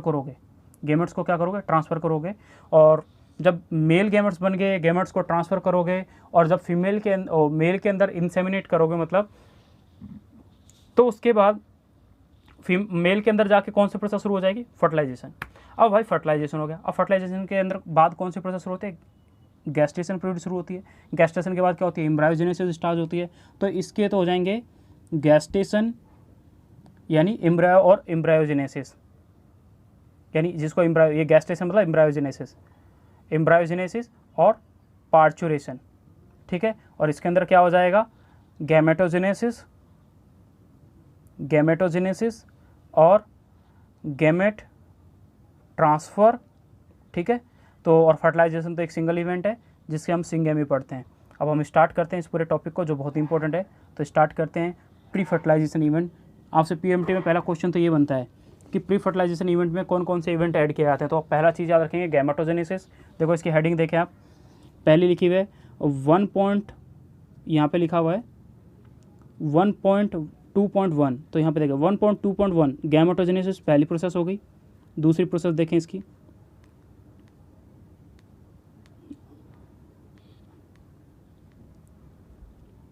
gamete transfer 1.2.1.2 gamete transfer, ठीक है। ये सारे इवेंट इसके अंदर होते हैं। 2 इवेंट इसके अंदर आप पढ़ोगे, एक तो आपने क्या पढ़ा, गैमेट ट्रांसफर पढ़ोगे, गैमेट कैसे ट्रांसफर होते हैं। तो हम प्रोसेस रीड करते हैं।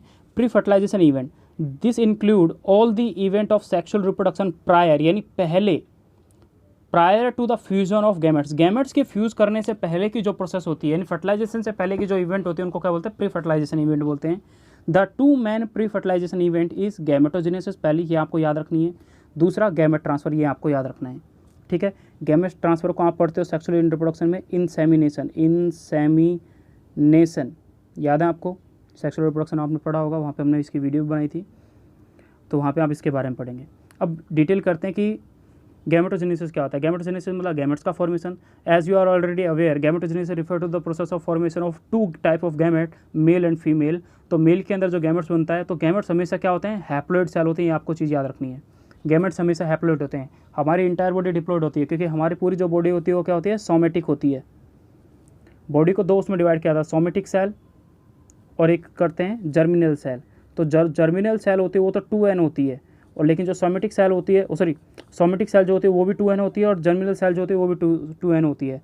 बट इसके अंदर जो गैमेट बनते हैं जर्मिनल सेल से, तो वो क्या बनते हैं, हैप्लॉइड बनते हैं। और सोमेटिक सेल जब भी डिवाइड करते हैं तो 2n ही बनाती है, यानी इसके अंदर तो माइटोसिस होता है, इसके अंदर तो माइटोसिस होगा, और इसके अंदर क्या होता है, हमेशा मियोसिस होता है। नाउ हम यहाँ पे डिटेल कर रहे हैं कि गैमेट्स हमेशा हैप्लॉइड होते हैं। यहाँ पे कुछ के गैमेट्स बना रखे हैं, यहाँ आपको क्लाइडोमोनास दे रखा है, ठीक है, आइसोगैमस ऑफ क्लैडोफोरा, है ना, या क्लाइडोमोनास यानी ग्रीन एल्गी दे रखा है। क्लाइडोमोनास या क्लाइडोमोनास बोले, क्लैडोफोरा बोले, आपको दोनों याद रखना है। तो इंपॉर्टेंट यहाँ पे क्या रखना, आइसोगैमस। आइसोगैमस मतलब क्या, सेम गैमेट्स। देखो दोनों को देखो, मेल का गैमेट्स भी वैसे ही, फीमेल का गैमेट्स भी वैसे ही, दोनों, इसलिए आइसोगैमस मतलब जो गैमेट्स सेम साइज और सेम शेप के हो उनको बोलते हैं आइसोगैमेट। इसको देखें, ये फ्यूकस का डायग्राम दे रखा है। नीट में यहाँ से क्वेश्चन पूछा गया है फ्यूकस के बारे में। ये फ्यूकस का डायग्राम है, आप यहाँ पे देखें, यहाँ पे लाइन लिखा है हेट्रो, बी पॉइंट देखें यहाँ पे जो बी पॉइंट है उसके बारे में देखें। यहाँ पे लिखा हुआ है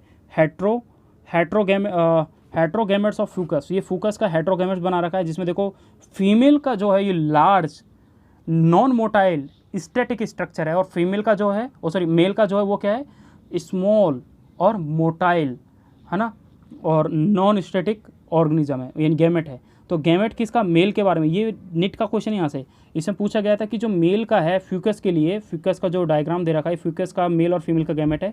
ये मेल गैमेट है, ये मेल का गैमेट है, और ये वाला फीमेल का ओवम है। तो इसमें बोल रहा है कि जो मेल वाला होता है, मेल क्या होता है, ये मोटाइल होता है, पहली चीज़। दूसरा स्मॉल होता है, ठीक है, और नॉन स्टैटिक होता है।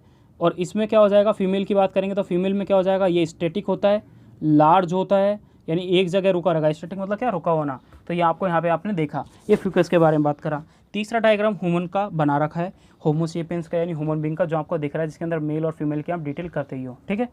Now in some algae the 2 gametes are so similar in appearance and that is not possible to categorize them into male and female gametes, and they are hence called homogametes यानी आइसोगैमेट्स।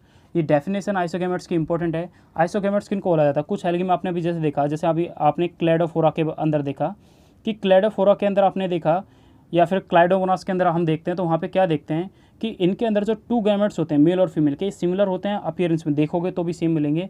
Not possible to categorise them into, आप बता नहीं सकते कि कौन mail है और कौन फीमेल है, कौन फीमेल का गैमेट है कौन मेल का गैमेट, आप बता नहीं सकते, ठीक है। इसलिए इसने बोला, और इसको क्या बोलते हैं, होमोगैमेट। होमो मतलब एक जैसे हो गए, आइसोगैमेट्स का मतलब सेम ही होता है, जो आपने पीछे डायग्राम में देखा। The majority of sexual reproducing organism the gametes produce are of 2 morphologically distinct type, यानी अलग अलग होते हैं, उनको क्या बोलते हैं, हेट्रोगैमेट्स बोलते हैं। जो अलग अलग होंगे उनको हेट्रोगैमेट्स बोलते हैं। जैसे अभी आपने फ्यूकस को देखा और एक छोटा उसका स्ट्रक्चर देखा, तो ये मेल का स्ट्रक्चर और ये फीमेल का स्ट्रक्चर, दोनों का क्या है, अलग अलग स्ट्रक्चर है, बिल्कुल अलग, मॉर्फोलॉजिकली बिल्कुल अलग है। तो इनको क्या होता है, हेट्रो, क्योंकि इन दोनों में क्या होता है, सेक्सुअल रिप्रोडक्शन पाया जाता है। अब बात कर रहा है in such organism the male gamete is called antherozoid और स्पर्म, यानी अगर आपको कभी भी प्लांट्स के अंदर, सॉरी एल्गी के अंदर अगर बात की जा रही है, यानी प्लांट्स के लिए यूज़ करते हैं वर्ड कौन सा है, एंथ्रोजोइट्स। ब्रायोफाइट्स के लिए भी एंथ्रोजोइट्स यूज़ करोगे आप, टेरिडोफाइट के लिए वहाँ पे एंथ्रोजोइट्स यूज़ कर सकते हो और करते हो। यानी एल्गी हो गया, एल्गी, और क्या बोलते हैं, एल्गी के बाद आप ब्रायो पढ़ते हो, ब्रायो के बाद आप टेरिडो पढ़ते हो। तो इन सबों में क्या है, इन जितने भी ऑर्गेनिज्म है इन सबों में क्या है, क्या बोलते हैं, एंथ्रोजोइट्स कहा जाता है। किसको, मेल हार्मोन को, मेल गैमेट को क्या बोला जाता है, एंथ्रोजोइट कहा जाता है। और ह्यूमन के अंदर तो क्या कहा जाता है, स्पर्म कहा जाता है।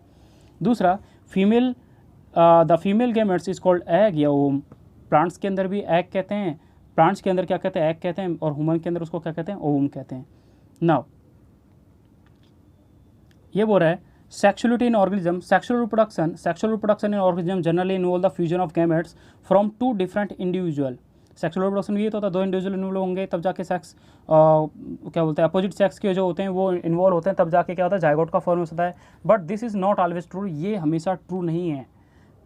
क्यों? क्योंकि काफ़ी बार मैंने अभी थोड़ी देर पहले बताया था, आपने जब सेक्सुअल रिप्रोडक्शन की डेफिनेशन पढ़ी थी तो आपने पढ़ा था कि सेम इंडिविजुअल, क्या सेम इंडिविजुअल हो गया या डिफरेंट इंडिविजुअल भी ऑर्गेनिज्म का रिप्रोडक्शन करता है। सेम इंडिविजुअल से भी गैमेट्स का क्या होता है, एक न्यू ऑर्गेनिज्म का फॉर्मेशन होता है, और डिफरेंट ऑर्गेनिज्म से भी गैमेट्स का, जिसमें आप पढ़ते हैं मोनोसियस, डायोसियस, यूनिसेक्सुअल, बायोसेक्सुअल, वो पढ़ेंगे अब जस्ट आगे,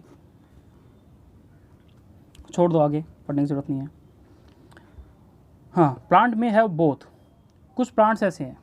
अब प्लांट की बात आ गई, मैंने बोला प्लांट और एनिमल के लिए अलग अलग लाइन यूज़ करते हैं, तो यहाँ पे देखो अब वो बात है आगे। ये इंपॉर्टेंट टर्म्स है पीएमटी के लिए, कन्फ्यूजिंग है, इस चैप्टर को समझने के लिए इंपॉर्टेंट लाइनें भी ये होती हैं। Plants may have both male and female reproductive structure in the same plant, that is called bisexual, और different plant this is called unisexual।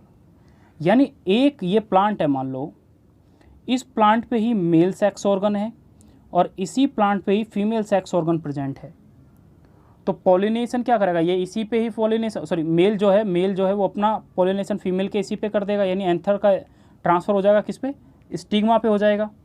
यही तो हम बोल रहे हैं, यानी इसका ट्रांसफ़र इससे इस पे हो जाएगा। इसलिए इसको क्या बोला जाता है, बाइसेक्सुअल।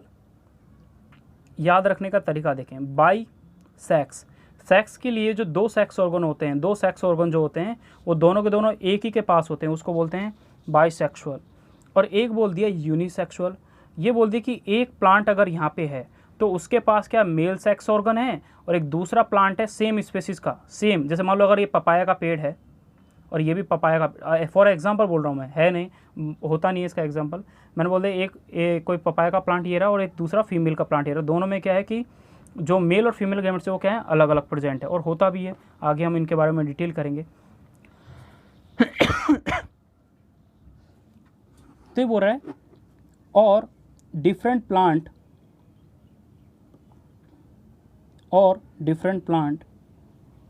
तो उनको यूनिसेक्सुअल कह दिया। In several fungi and plant the term used as homothallic या मोनोसियस। होमोथैलिक मतलब, अब ये कुछ एनिमल्स की बात हो जाती है जिनमें सेक्सुअल रिप्रोडक्शन पाया जा रहा है, तो इनको क्या बोल दिया, मोनोसियस। जैसे दो वर्ड को एक साथ में पढ़ो, देखो एक वर्ड बोला मैंने मोनोसियस और एक वर्ड बोला मैंने बाइसेक्सुअल। और देखो हिंदी में बोलता हूँ मैं, ये वाला वर्ड हो गया एक शख्स, ऐसे पढ़ते हैं जिसके पास दो सेक्स ऑर्गन है, तो इन दोनों का मतलब एक ही होता है। इन दोनों वर्ड का मतलब क्या होता है, अगर मैंने किसी को बोल दिया ये मोनोसियस ऑर्गेनिज्म है तो आप उसको ये भी बोल सकते हो कि ये बाइसेक्सुअल ऑर्गेनिज्म है, ठीक है, वो एक ही होता है। लेकिन ये बोल रहा है कि जब एक शख्स के अंदर दो सेक्स ऑर्गन हैं तो उसको बोलते हैं मोनोसियस, है ना। या फिर एक दूसरा वर्ड भी यूज़ कर लेते हैं भाई, वो क्या, अगर किसी ने बोल दिया डायोसियस और यहाँ पे लिख दिया यूनिसेक्सुअल, दो शख्स हैं, अब यहाँ पे वर्ड क्या आ गया, दो शख्स, यहाँ पे वर्ड आ गया कि दो शख्स हैं, उनके पास सिर्फ सेक्स के लिए एक ऑर्गन है, यूनिसेक्स, उनके पास सेक्स के लिए एक ऑर्गन है, तो दो शख्स अलग अलग है, यानी एक के पास क्या होगा, मेल वाला हो जाएगा और एक के पास क्या हो जाएगा, फीमेल वाला, यानी दोनों के पास क्या अलग अलग सेक्स ऑर्गन है। तो हम डायोसियस और मोनोसियस को इस टाइप से समझते हैं, ठीक है। अब यहाँ पे देखें, फिर आगे use the denote the bisexual condition and the heterothallic that is called dioecious are the term use to describe the unisexual, जो भी मैंने आपको बताते हैं आप समझ सकते हो। Condition in flowering plant the unisexual made flower is called staminate. आप जब फ्लोवरिंग इन प्लांट को जो मैं आपको बताऊंगा एनसीईआरटी से, तो वो भी आप वहाँ पे समझोगे कि स्टेमिनेट का मतलब क्या है। स्टेमिनेट का मतलब ये होता है कि जिसके पास सिर्फ फीमेल, जिसके पास सिर्फ यूनिसेक्सुअल यानी सेक्स के सिर्फ एक टाइप का ऑर्गन पाया जाता है, ठीक है, तो उसको बोलते हैं यूनिसेक्सुअल। तो यूनिसेक्सुअल मेल फ्लावर को क्या बोला था, स्टेमिनेट, और फीमेल वाले को क्या बोला जाएगा, पिस्टिनेट कहा जाता है, ठीक है। फीमेल वाले को जो होता है पिस्टिलेट या पिस्टिनेट कहा जाता है। अब देखो दैट इज बियरिंग स्टेमन, जिसके अंदर स्टेमिनेट के अंदर क्या होता है, सिर्फ स्टेमन बियर होता है। While the female that is a pistillate, जो बियरिंग करता है पिस्टल यानी फीमेल का क्या बोलता है, सेक्स ऑर्गन है। In some flowering plant both male and female may be present on the same individual, जिसको क्या बोला गया, एक शख्स के ऊपर दोनों प्रेजेंट हो गए, तो मोनोसियस को क्या बोल दिया, बाइसेक्सुअल, एक शख्स के पास दोनों सेक्स ऑर्गन है। और सेपरेट इंडिविजुअल यानी डायोसियस, दो शख्स के पास अलग अलग हो गए। तो some example of monoecious plants are, NEET के लिए क्वेश्चन है इंपॉर्टेंट और हर साल आता भी है, काफ़ी बार के आप पेपर को उठा के देख लें, यहाँ पे लिखा हुआ है मोनोसियस का एग्जाम्पल आपसे पूछ जाते हैं। मोनोसियस का एग्जाम्पल क्या है, cucurbits, coconut, cucurbits, coconut, CC. एक और आता है कुकुरबिट्स हो गया, कोकोनट्स हो गया, और कुकुम्बर हो गया। क्या हो गया, कुकुम्बर, कुकुम्बर जिसको बोलते हैं सी की पावर क्यूब, इस चीज़ से आप इसको याद रखें।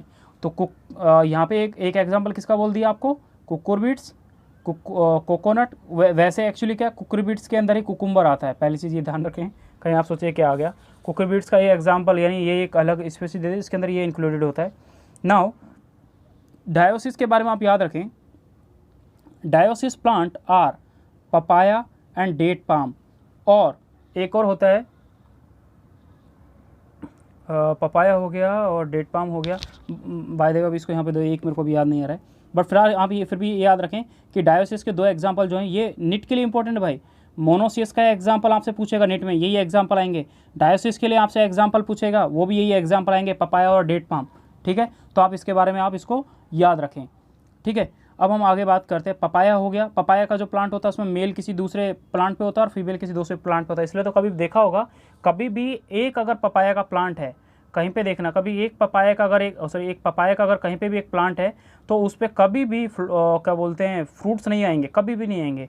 लेकिन इसलिए कोई भी ह्यूमन जब पपाया का एक पेड़ उगाता है तो उसके बगल में एक और पेड़ उगाता है, हमेशा उगाता है, दो पेड़ हमेशा साथ में उगाता है, क्योंकि तभी जाके उसमें पॉलिनेशन होता है, और तब जाके क्या होता है, दो शख्स होंगे तभी जाके पॉलिनेशन होगा, और पॉलिनेशन होगा तभी जाके क्या है, फ्रूट्स का फॉर्मेशन होता है।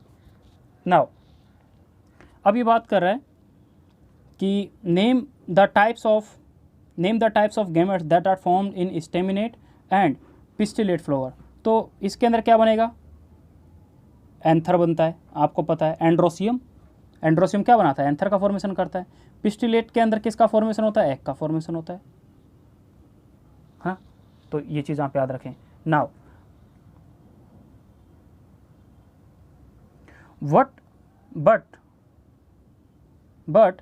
but what about animals are individual of same species either male or female, जिसको यूनिसेक्सुअल कहा जाता है। ये बोल रहा है अगर किसी इंडिविजुअल के बारे में बात करें, एक मेल ऑर्गेनिज्म है और एक फीमेल ऑर्गेनिज्म है, तो अगर उनमें दोनों में अलग अलग है तो दोनों के पास क्या यूनिसेक्स है, एक ही सेक्स ऑर्गन है, मेल के पास मेल सेक्स ऑर्गन, फीमेल के फीमेल सेक्स ऑर्गन, और they species with both possess both the reproductive organ that is called bisexual, जो आप पहले समझ चुके हो। You probably can make a list, पढ़ने की जरूरत नहीं है, फॉर एग्जाम्पल, लेकिन इंपॉर्टेंट है यहाँ पे ये। जैसे एग्जाम्पल दे रखा अर्थवर्म, इंपॉर्टेंट है नीट के लिए, फिर से नीट के लिए इंपॉर्टेंट है, इसको अंडरलाइन करें, मार्क करें, याद रखें कि आपसे ये पूछे अर्थवर्म हो गया, स्पॉन्जिज हो गए, टैपवर्म हो गया, लीच हो गए, ठीक है।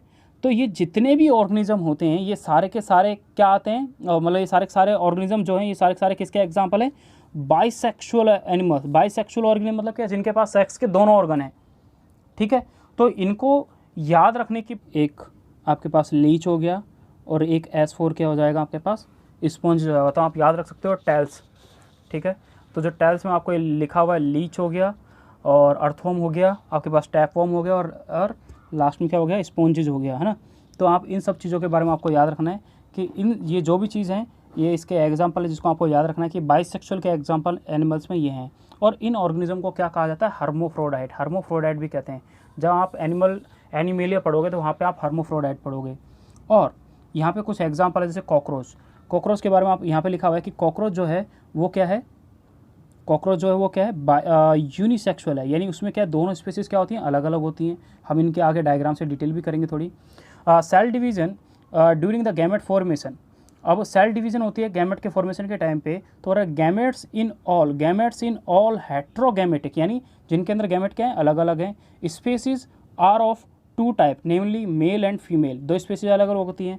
तो गैमेट्स क्या होंगे, हमेशा हैप्लॉइड होंगे through the parent plant body which they arise may be either haploid और डिप्लॉइड। कुछ ऑर्गेनिज्म में क्या होता है कि डिप्लॉइड ही ऑर्गेनिज्म का यानी गैमेट्स का फॉर्मेशन होता है, क्योंकि उनमें क्या होता है डायरेक्टली माइटोसिस होता है। माइटोसिस होने का मतलब क्या, जैसे मान लो कोई प्लांट बॉडी है, ये प्लांट बॉडी में अगर इसमें माइटोसिस होगा, क्या करा दिया मैंने, माइटोसिस करा दिया। और ये जो प्लांट बॉडी है ये क्या है, 2n है, इसमें मियोसिस नहीं होता। तो ये इस प्लांट से जो ऑर्गेनिज्म बनेगी और सेल बनेंगी तो वो हमेशा क्या बनेंगी, 2n ही तो बनेंगी, ये 2n बनेंगी, क्योंकि माइटोसिस ही। तो 1 से 2, 2 से 4, 4 से 8 वो सारे क्या होते हैं, डिप्लॉइड होते हैं। लेकिन अगर हमने ये बोल दिया कि किसी में मियोसिस है, अगर किसी में मियोसिस है, अगर वो मियोसिस की बात करता है, तो उसका साइज रिड्यूस कर जाता है। इसलिए बोला इसने हैप्लॉइड होना और डिप्लॉइड होना। A haploid parent produce gamete by mitotic division. देखो ये जो जैसे भी हमने पढ़ा वही ये लाइन यहाँ पे बोल रहा है कि अगर कोई प्लांट अगर हैप्लॉइड है, जैसे ये हैप्लॉइड प्लांट है एन सेल वाला, ठीक है, तो ये पेरेंट जब भी अगर अपने ऑर्गेनिज्म प्रोड्यूस करेगा तो इसमें क्या हो जाएगा, माइटोसिस हो जाएगा। या फिर कोई डिप्लॉइड ऑर्गेनिज्म है तो उसमें हमेशा क्या होता है, मियोसिस होता है। लेकिन डिप्लॉइड की बात कर रहा था मैं कि डिप्लॉइड ऑर्गेनिज्म में अगर माइटोसिस हो तो उसे डिप्लॉइड ही सेल का फॉर्मेशन होता है, हैप्लॉइड का फॉर्मेशन नहीं होता। इस चीज़ को याद रखें। लेकिन आपको ये चीज़ याद रखनी है कि जब भी कोई ऑर्गेनिज्म हैप्लॉइड होगा तो उसमें मियोसिस नहीं होता। क्या नहीं होता, हमेशा ये नहीं होगा कभी भी, उसमें हमेशा क्या होता है, माइटोसिस होता है, तब जाके उसकी प्रोजेनी बनती है। ठीक है, ये चीज़ आप याद रखें। नाउ ये लाइन इंपॉर्टेंट है, the haploid parent produce gamete by mitotic division. Does that this mean that meiosis never occur in organism that are haploid. क्या ये बोल रहा है कि जितने भी ऑर्गेनिज्म होते हैं उनमें मियोसिस नहीं होता? तो रेयरली ऑप्शन है, बट हम उनके एग्जाम्पल के बारे में भी नहीं पढ़ रहे कि वो क्या है, क्योंकि वो इतना पूछेगा नहीं। तो हम बोलेंगे बेसिकली जो यहाँ पे बोलते हैं नो, नहीं होता। ठीक है, हैप्लॉइड ऑर्गेनिज्म में मियोसिस नहीं होता। ठीक है, लेकिन अगर कोई एग्जाम्पल बोल दिया हैप्लोडिप्लॉन्टिक, इनमें हो सकता है, मे बी। ठीक है, no need of it, leave that. But आप जब आपको प्लांट डाइवर्सिटी का एंड का टॉपिक पढ़ा जाएगा तो वहाँ पे आप डिटेल करेंगे। अभी हो रहा है carefully examine the flow chart of the life cycle of algae that you have study in class 11। तो ये 11वीं क्लास की बात करें, वहाँ पे बात करते हैं, तो वहाँ पे चैप्टर 3 में पढ़ते हैं इसके बारे में, तो वहाँ पे आप इसको और अच्छे से समझ सकते हैं, इसलिए मैं वही बात बोल रहा था। Several organism belonging to Monera, fungi, algae, bryo, haploid plant body important है, उस चैप्टर के लिए भी इंपॉर्टेंट है। तीसरे चैप्टर 11वीं क्लास का जो तीसरा चैप्टर उसके लिए इंपॉर्टेंट है। वहाँ पे भी इस लाइन को पढ़ते हो कि कुछ मोनेरा की बात करी, फंजाई की बात करी, एल्गी की बात करी, ब्रायोफाइटा की बात करी, इनकी जो प्लांट बॉडी होती है वो क्या होती है, हैप्लॉइड होती है। But the organism belonging to Pteridophyta, gymnosperm, angiosperm and the most of the animal including the human being, the parent body is diploid. आपकी जो बॉडी है वो क्या है, डिप्लॉइड है। और आप सीक्वेंसली पढ़ते हो एल्गी, ब्रायो, टेरिडो, जिम्नो, एंजियो के बाद एनिमल बता रही हूँ पढ़ने के लिए। तो ये जो एल्गी और ब्रायो है, इस एल्गी से पहले भी आप क्या पढ़ते हो, फंजाई पढ़ते हो, और फंजाई से पहले भी ब्रायो हो गया। तो यहाँ तक की जो बात करते हो तो इनकी जो प्लांट बॉडी होती है वो क्या होती है, हैप्लॉइड होती है। ये चीज़ आप याद रखें। लेकिन इसके बाद की जितने भी एनिमल होते हैं उनकी प्लांट बॉडी क्या होती है, डिप्लॉइड होती है। इस चीज़ को भी आप याद रखें। Now it is obvious that the meiosis, the reduction division has to be occur the diploid body to produce a haploid gamete. हमेशा जो डिप्लॉइड बॉडी होती है उससे अगर हैप्लॉइड गैमेट बनाने तब जाके उसमें क्या होता है, रिडक्शन होता है। तो इस चीज़ को भी आप क्या करें, याद रखें। ठीक है, नाउ ये डायग्राम आप देख लें एक बार। ये पूरे डायग्राम में जो डिटेल है मैं एक एक करके एक डायग्राम के बारे में डिटेल करेंगे, जो नेट के लिए क्वेश्चन भी और जो आपने पीछे भी रीड किया है तो वो क्या है हम डिटेल करते हैं। यहाँ पे सबसे नीचे लाइन लिखी हुई है, इस लाइन के बारे में पढ़ें आप। Diversity of sexually in organism, पहला जो ए एग्जाम्पल है वहाँ पे लिखा है बाइसेक्सुअल एनिमल। बाइसेक्सुअल एनिमल उनको बोलते हैं जिनके पास दोनों सेक्स ऑर्गन होते हैं, यानी अर्थवर्म जो है उसके पास दोनों सेक्स ऑर्गन हैं, जो आपको ऊपर दिख रहे हैं। टेस्टिस और ओवेरी एक ही में दिखा रखी है, देखो। यूनिसेक्सुअल ऑर्गनम, यूनिसेक्सुअल ऑर्गनम के लिए आपको यहाँ पे एक कॉकरोच बता रखा है, एग्जाम्पल याद रखना है। यूनिसेक्सुअल का एग्जाम्पल क्या है यहाँ पे, कॉकरोच है। कॉकरोच है, मेल और फीमेल अलग है, दोनों के अंदर टेस्टिस और ओवेरी अलग है। यहाँ पे फिर मोनोसियस प्लांट कारा बहुत इंपॉर्टेंट है, बाद में थोड़ी देर बाद में डिटेल करेंगे। डायोसिस प्लांट मार्केंसिया, जिसका डायग्राम दिखा रखा है, जो 11वीं क्लास के एनसीईआरटी का यहाँ पे भी दिखा रखा है, पीएमटी का क्वेश्चन है, बहुत इंपॉर्टेंट है, इसकी भी डिटेल करेंगे। Now last the bisexual flower that is sweet potato, diagram याद रखें आप कि पीएमटी में बना आ जाएगा, आपसे पूछ लेगा किसका एग्जाम्पल, तो स्वीट पोटैटो जो आपने पढ़ा है ये उसका एग्जाम्पल है। नाउ एक एक के बारे में डिटेल करते हैं। पीएमटी के लिए मोस्ट बहुत ज़्यादा कितने स्टार देना चाहूँगा मैं इसको, बहुत कम है उतने, बहुत इंपॉर्टेंट टॉपिक है ये वाला। इससे इस वाले टॉपिक से इस वाले डायग्राम से साल में सन 2000 आप 13 से या 14 से देखें, 13 से शायद 13 से लेकर आप 19 के बीच में देखें, 2-3 बार इससे क्वेश्चन आ चुका है, इसी सेम क्वेश्चन से ही, ठीक है। और नीचे वाले से भी 1-2 बार आ चुका है। तो दोनों डायग्राम बहुत इंपॉर्टेंट है निट के लिए। पढ़ने क्या है, समझना इंपॉर्टेंट क्या है, वो बात करते हैं, ठीक है। पहला चीज़ क्या है, पहला डायग्राम दे रखा है आपको यहाँ पे कारा का। कारा, इस डायग्राम में, इस कारा के डायग्राम को जब इसने थोड़ा और एक्सटेंड किया तो इसके एक पार्ट को यहाँ से लिया और इसको जूम करके देखा, तो इसने देखा कि ऊपर की साइड क्या है, ओगोनियम फीमेल सेक्स ऑर्गन, और नीचे क्या है, एंथेरिडियम, नीचे जो ऑर्गन है उसको क्या बोला गया, एंथेरिडियम, जिसको बोला मेल सेक्स ऑर्गन।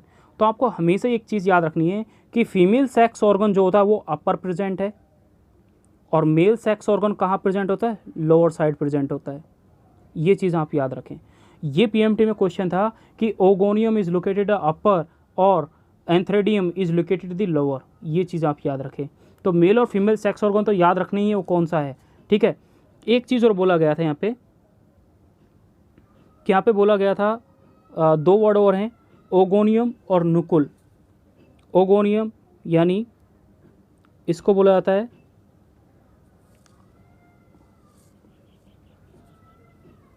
ग्लोब्यूल, और इसको बोला जाता है नुकुल, ठीक है। तो एक क्या है, नुकुल है, और एक दूसरा क्या है, ग्लोब्यूल है। इसके बारे में आप इस चीज़ को याद रखें, इनका दूसरा नाम है। तो ये जो डायग्राम आपको आपने ये पढ़ा, ये बहुत इंपॉर्टेंट है अपने आप में। तो इसमें ये याद रखना है कि फीमेल कहाँ प्रेजेंट है और मेल कहाँ प्रेजेंट है, इस चीज़ के बारे में याद रखना है। दूसरा, यहाँ पे डायग्राम को देखें, फीमेल थैलस को देखें और मेल थैलस को देखें। तो फीमेल और मेल थैलस की अगर बात करते हैं दोनों के डिफरेंशियली, तो मेल थैलस में जो ये डायग्राम दे रखा है एंथेरिडियोफोर, ये स्ट्रक्चर देखो एंथेरिडियोफोर, जो आपको कैसा दिख रहा है, एकदम मुरझाया हुआ सा। लेकिन आप इस वाले में देखें तो इस वाले में क्या, स्पॉटेड प्रेजेंट है जगह जगह पे, तो इसको बोलते हैं आर्कीगोनियोफोर। ये फीमेल का ऑर्गन है, फीमेल के अंदर जो स्ट्रक्चर बनता है, तो देखो जो स्मार्ट सा दिख रहा है वो फीमेल है, और जो तुम्हें मुरझाया हुआ दिख रहा है वो क्या है, मेल है। ये मेल का स्ट्रक्चर है।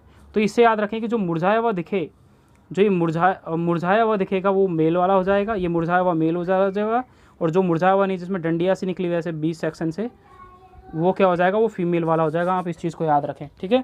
तो ये डायग्राम दोनों इंपॉर्टेंट है। नाउ नेक्स्ट डिटेल करते हैं अपने नेक्स्ट। ये आपने पढ़ा है कि क्लाइटेलम के बारे में, यहाँ पे एग्जाम्पल दे रखा है किसका, आपको अर्थवर्म का। तो अर्थवर्म में आपने देखा कि अर्थवर्म में क्लाइटेलम जो 14 से 15 पे प्रेजेंट, 14, 15, 16 पे प्रेजेंट होता है, एक रिंग प्रेजेंट होती है, वहाँ पे पैसेज होते हैं डार्क टाइप के, तो ये उसके बारे में बोल रहे हैं। तो यहाँ पे देखें कि टेस्टिस और ओवरी दोनों के दोनों एक में प्रेजेंट है, तो ये क्या हो जाएंगे, ये हो जाएंगे बाइसेक्सुअल, बाइसेक्स, 2 सेक्स एक शख्स के अंदर, तो मोनोसियस। तो ये मोनोसियस और बाइसेक्सुअल ऑर्गेनिज्म है, ठीक है। इस चीज़ को भी याद रखें, और इसके बारे में भी याद रखें कि ये मोनोसियस है। जैसे ये वाला मोनोसियस है, एक शख्स है तो मोनोसियस हो जाएगा, ये 2 शख्स हैं तो डायोसियस हो जाएगा, और मोनोसियस के जस्ट साथ में क्या लिखोगे, बाई। मोनो है तो बाई हो जाएगा, और डाई है तो यूनी हो जाएगा, बस ये याद रखें। नाउ सेकेंड अर्थवर्म, ये सॉरी कॉकरोच दे रखा है, कॉकरोच मेल फीमेल दोनों अलग अलग दिखा रखे हैं, इस चीज़ को याद रखें। या आपको स्वीट पोटैटो का एग्जांपल दे रखा है, स्वीट पोटैटो के बारे में याद रखें। अब यहाँ से पीएमटी सन 2013 का क्वेश्चन था, 2013 का यहाँ से क्वेश्चन पूछा गया था। पूछा कुछ नहीं गया था, यहाँ पे पूछा गया था, ऊपर हेडिंग लिखे chromosome number in meiocyte, chromosome number in meiocyte is diploid. Meiocyte actually क्या होते हैं, डिप्लॉयड होते हैं। मियोसाइट जो लिख रखा है यहाँ पे, ये डिप्लॉयड होते हैं, ये यहाँ पे बता रखा है इसने। तो एंड गैमेट आर हैप्लॉयड, तो जो मियोसाइट होते हैं वो हमेशा क्या होते हैं, 2n है, और गैमेट्स हमेशा क्या होते हैं, हैप्लॉयड होते हैं, यानी n होते हैं। तो आप इस चीज़ के बारे में इसको याद रखें। अब यहाँ पे कुछ दे रखे हैं कि name of the organism, name of the organism, फिर सेकंड लिख रहा नेम ऑफ द ऑर्गेनिज्म, ये लिख रहा देगा क्रोमोजोम नंबर मियोसाइट, यानी क्रोमोजोम नंबर यानी मियोसाइट 2n हो गया, और क्रोमोजोम नंबर अगर गैमेट्स में पूछा है तो वो n हो गए, यानी एक के अंदर डबल, एक के अंदर हाफ हो जाएंगे। तो यहाँ पे दे रहा ह्यूमन बींग, ह्यूमन बींग के अंदर 46 क्रोमोजोम होते हैं, उसका आधा कर दो, क्या हो जाएगा आपके पास, क्रोमोजोम नंबर इन गैमेट्स हो जाएंगे। अगर आपको हाउस फ्लाई पूछी जाए तो हाउस फ्लाइज के अंदर कितने होते हैं, 12 होते हैं, तो वो 12 याद रखें, ये रहे 12। तो यहाँ पे कितने हो जाएंगे, 6। रैट के अंदर देखेंगे तो यहाँ पे 21 दे रखे हैं,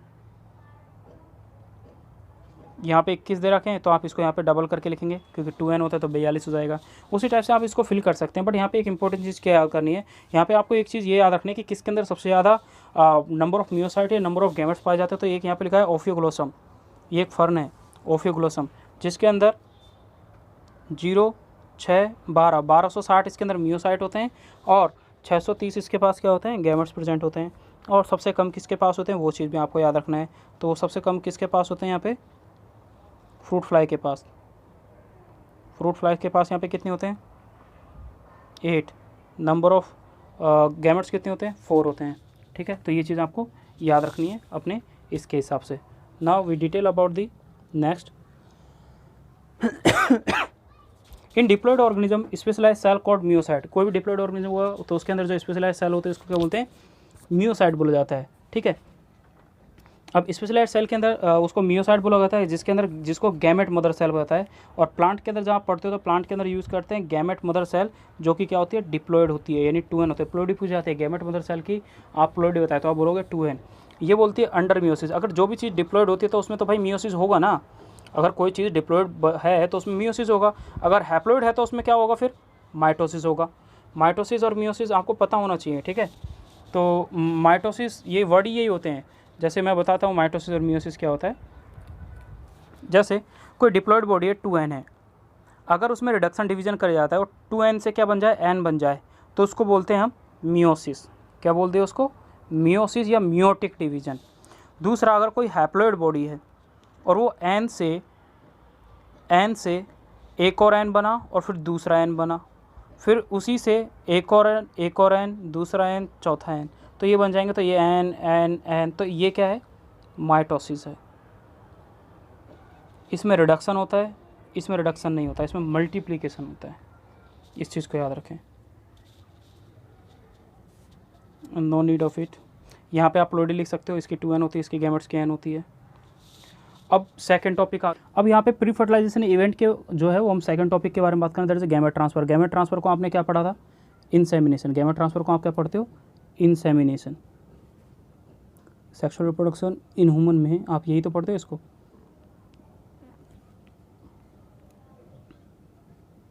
now after their formation male and female gamete must be physically brought together to facilitate fusion, यानी फर्टिलाइजेशन के लिए। तो मेल फीमेल गैमेट जब गैमेट ट्रांसफर हो जाएगा तो फिर क्या हो जाएगा, फ्यूजन हो जाएगा। फ्यूजन प्रोसेस को क्या बोलते हैं, फर्टिलाइजेशन बोलते हैं। Have you ever wondered how the gamete meet, gamete कैसे मिलते हैं, आप इस चीज़ को देखते हुए चौंक जाओगे, हमें नहीं चौंकना, पीएमटी की तैयारी करनी है। In majority of organism mail gamete is motile, आपको ये चीज़ याद रखनी है, ये इंपॉर्टेंट है, नीट के लिए इंपॉर्टेंट लाइन है कि इसको अंडरलाइन करें कि in majority of organism mail gamete is motile and the female gamete is maximum क्या होता है, स्टेशनरी होता है। ये लाइन बहुत इंपॉर्टेंट है, आप हमेशा इसको अपने दिमाग में कंठस्थ बना लें। Exception are few fungi and algae in which the both type of gametes are motile, ये भी फिर से इंपॉर्टेंट लाइन है। There is a need for a medium through which the male gametes move in the move. जैसे आपने bryophytes या pteridophyte में देखा होगा कि वहाँ पे जो मेल गैमेट्स है उसको ट्रांसफ़र करने के लिए क्या होता है, वाटर की रिक्वायरमेंट पड़ती है, तभी तो ये प्लांट जो होते हैं वाटर के किनारे पे ग्रो करते हैं। ठीक है, वो चीज़ भी यहाँ पे याद रखें। तो जब आप वहाँ पे इस चैप्टर के बारे में पढ़ेंगे तो वहाँ पे आप इसको और अच्छे से पढ़ेंगे कि there is a need for medium, जैसे पानी की ज़रूरत पड़ेगी, किसी को हवा की ज़रूरत पड़ेगी गैमेट्स को ट्रांसफर करने के लिए। जैसे फॉर एग्जांपल यहाँ पे कुछ समझा रखा है, in several simple plant like the algae, bryo, pterido, water is the medium through which the gamete transfer takes place, जो भी मैंने बताया। And the large number of the male gametes however fail to reach the female gamete. To compensate this loss of male gametes during the transport, the number of male gametes produced in several thousand times the number of female gametes। काफ़ी बार देखा है female का gametes एक release होता है, mail का gamete जो होता है मिलियंस में रिलीज होते हैं, ठीक है, और फीमेल के जो होते हैं 1-2 या फिर 6-7 एग रिलीज होते हैं। तो इस 1-2 या 6-7 के लिए क्या मिलियंस में गैमेट्स जो होते हैं वो पॉलिनेट होते हैं, बहुत सारे ट्रांसफ़र होते हैं, ठीक है। तो क्योंकि कोई तो एक जाके वहाँ पे जाके फ्यूज़ कर लेगा, कोई तो एक वहाँ तक पहुँचेगा, ये रीज़न होता है इसका। इसलिए मेल में ये लाइन भी आपको याद रखनी है जो बोली गई है कि इस चीज़ को कंपनसेट करने के लिए मेल क्या करता है, बहुत सारे लार्ज अमाउंट में क्या करता है, सेवरल थाउजेंड क्या प्रोड्यूस करता है, गैमेट्स को प्रोड्यूस करता है फीमेल के पास पहुँचने तक। In seed plant pollen grain are the carrier, NEET का क्वेश्चन है। Pollen grain are the carrier of the male gamete and the ovule have the egg. Next chapter में इसके बारे में और अच्छे से डिटेल करूँगा दोस्तों। नेक्स्ट चैप्टर में इसी के बारे में हम पूरा चैप्टर इसी का पढ़ेंगे, तो इसको उसके भरे से छोड़ दे। बट इस लाइन को नीट के लिए याद कर ले, भगवान के लिए और नीट के लिए भी बहुत इंपॉर्टेंट है। अंडरलाइन करें कि जब जो सीड प्लांट होते हैं, जितने भी सीडेड प्लांट होते हैं, तो उनमें जो मेल पोलन ग्रेन जो होता है, यानी मेल का गैमेट होता है प्लांट्स के अंदर, जो मेल का गैमेट होता है उसको क्या बोला था, पोलन ग्रेन बोला जाता है। तो पोलन ग्रेन को ट्रांसफ़र करने के लिए स्टिग्मा तक, ये जैसे पता है आपको, ये स्टिग्मा है, इस स्टिग्मा के पास आके यहाँ पे इस स्टिग्मा पे कोई भी चीज़, जैसे मान लो मेल का जो ये पोलन ग्रेन आके सेटल कर गया मान लो, तो ये जब यहाँ से फीमेल के इस ओवरी तक पहुँचता है, ये ओवरी तक पहुँचेगा, तो यहाँ पे क्या एक पोलन ट्यूब का फॉर्मेशन होता है ना, तब जाके वो यहाँ से इंटर करती है, पोलन ट्यूब कहीं से भी इंटर करती है। तो हम उसके बारे में इसकी डिटेल करते हैं। तो ये बोल दिया कि the pollen grain the pollen grain are the carrier of the male gametes. इसलिए पोलन ग्रेन क्या है, कैरियर होती है, कैरियर यानी मेल गैमेट्स को ट्रांसफ़र करने के लिए हेल्पफुल होती है to the ovule have the egg. अब फिर बाद में बोल रहा है pollen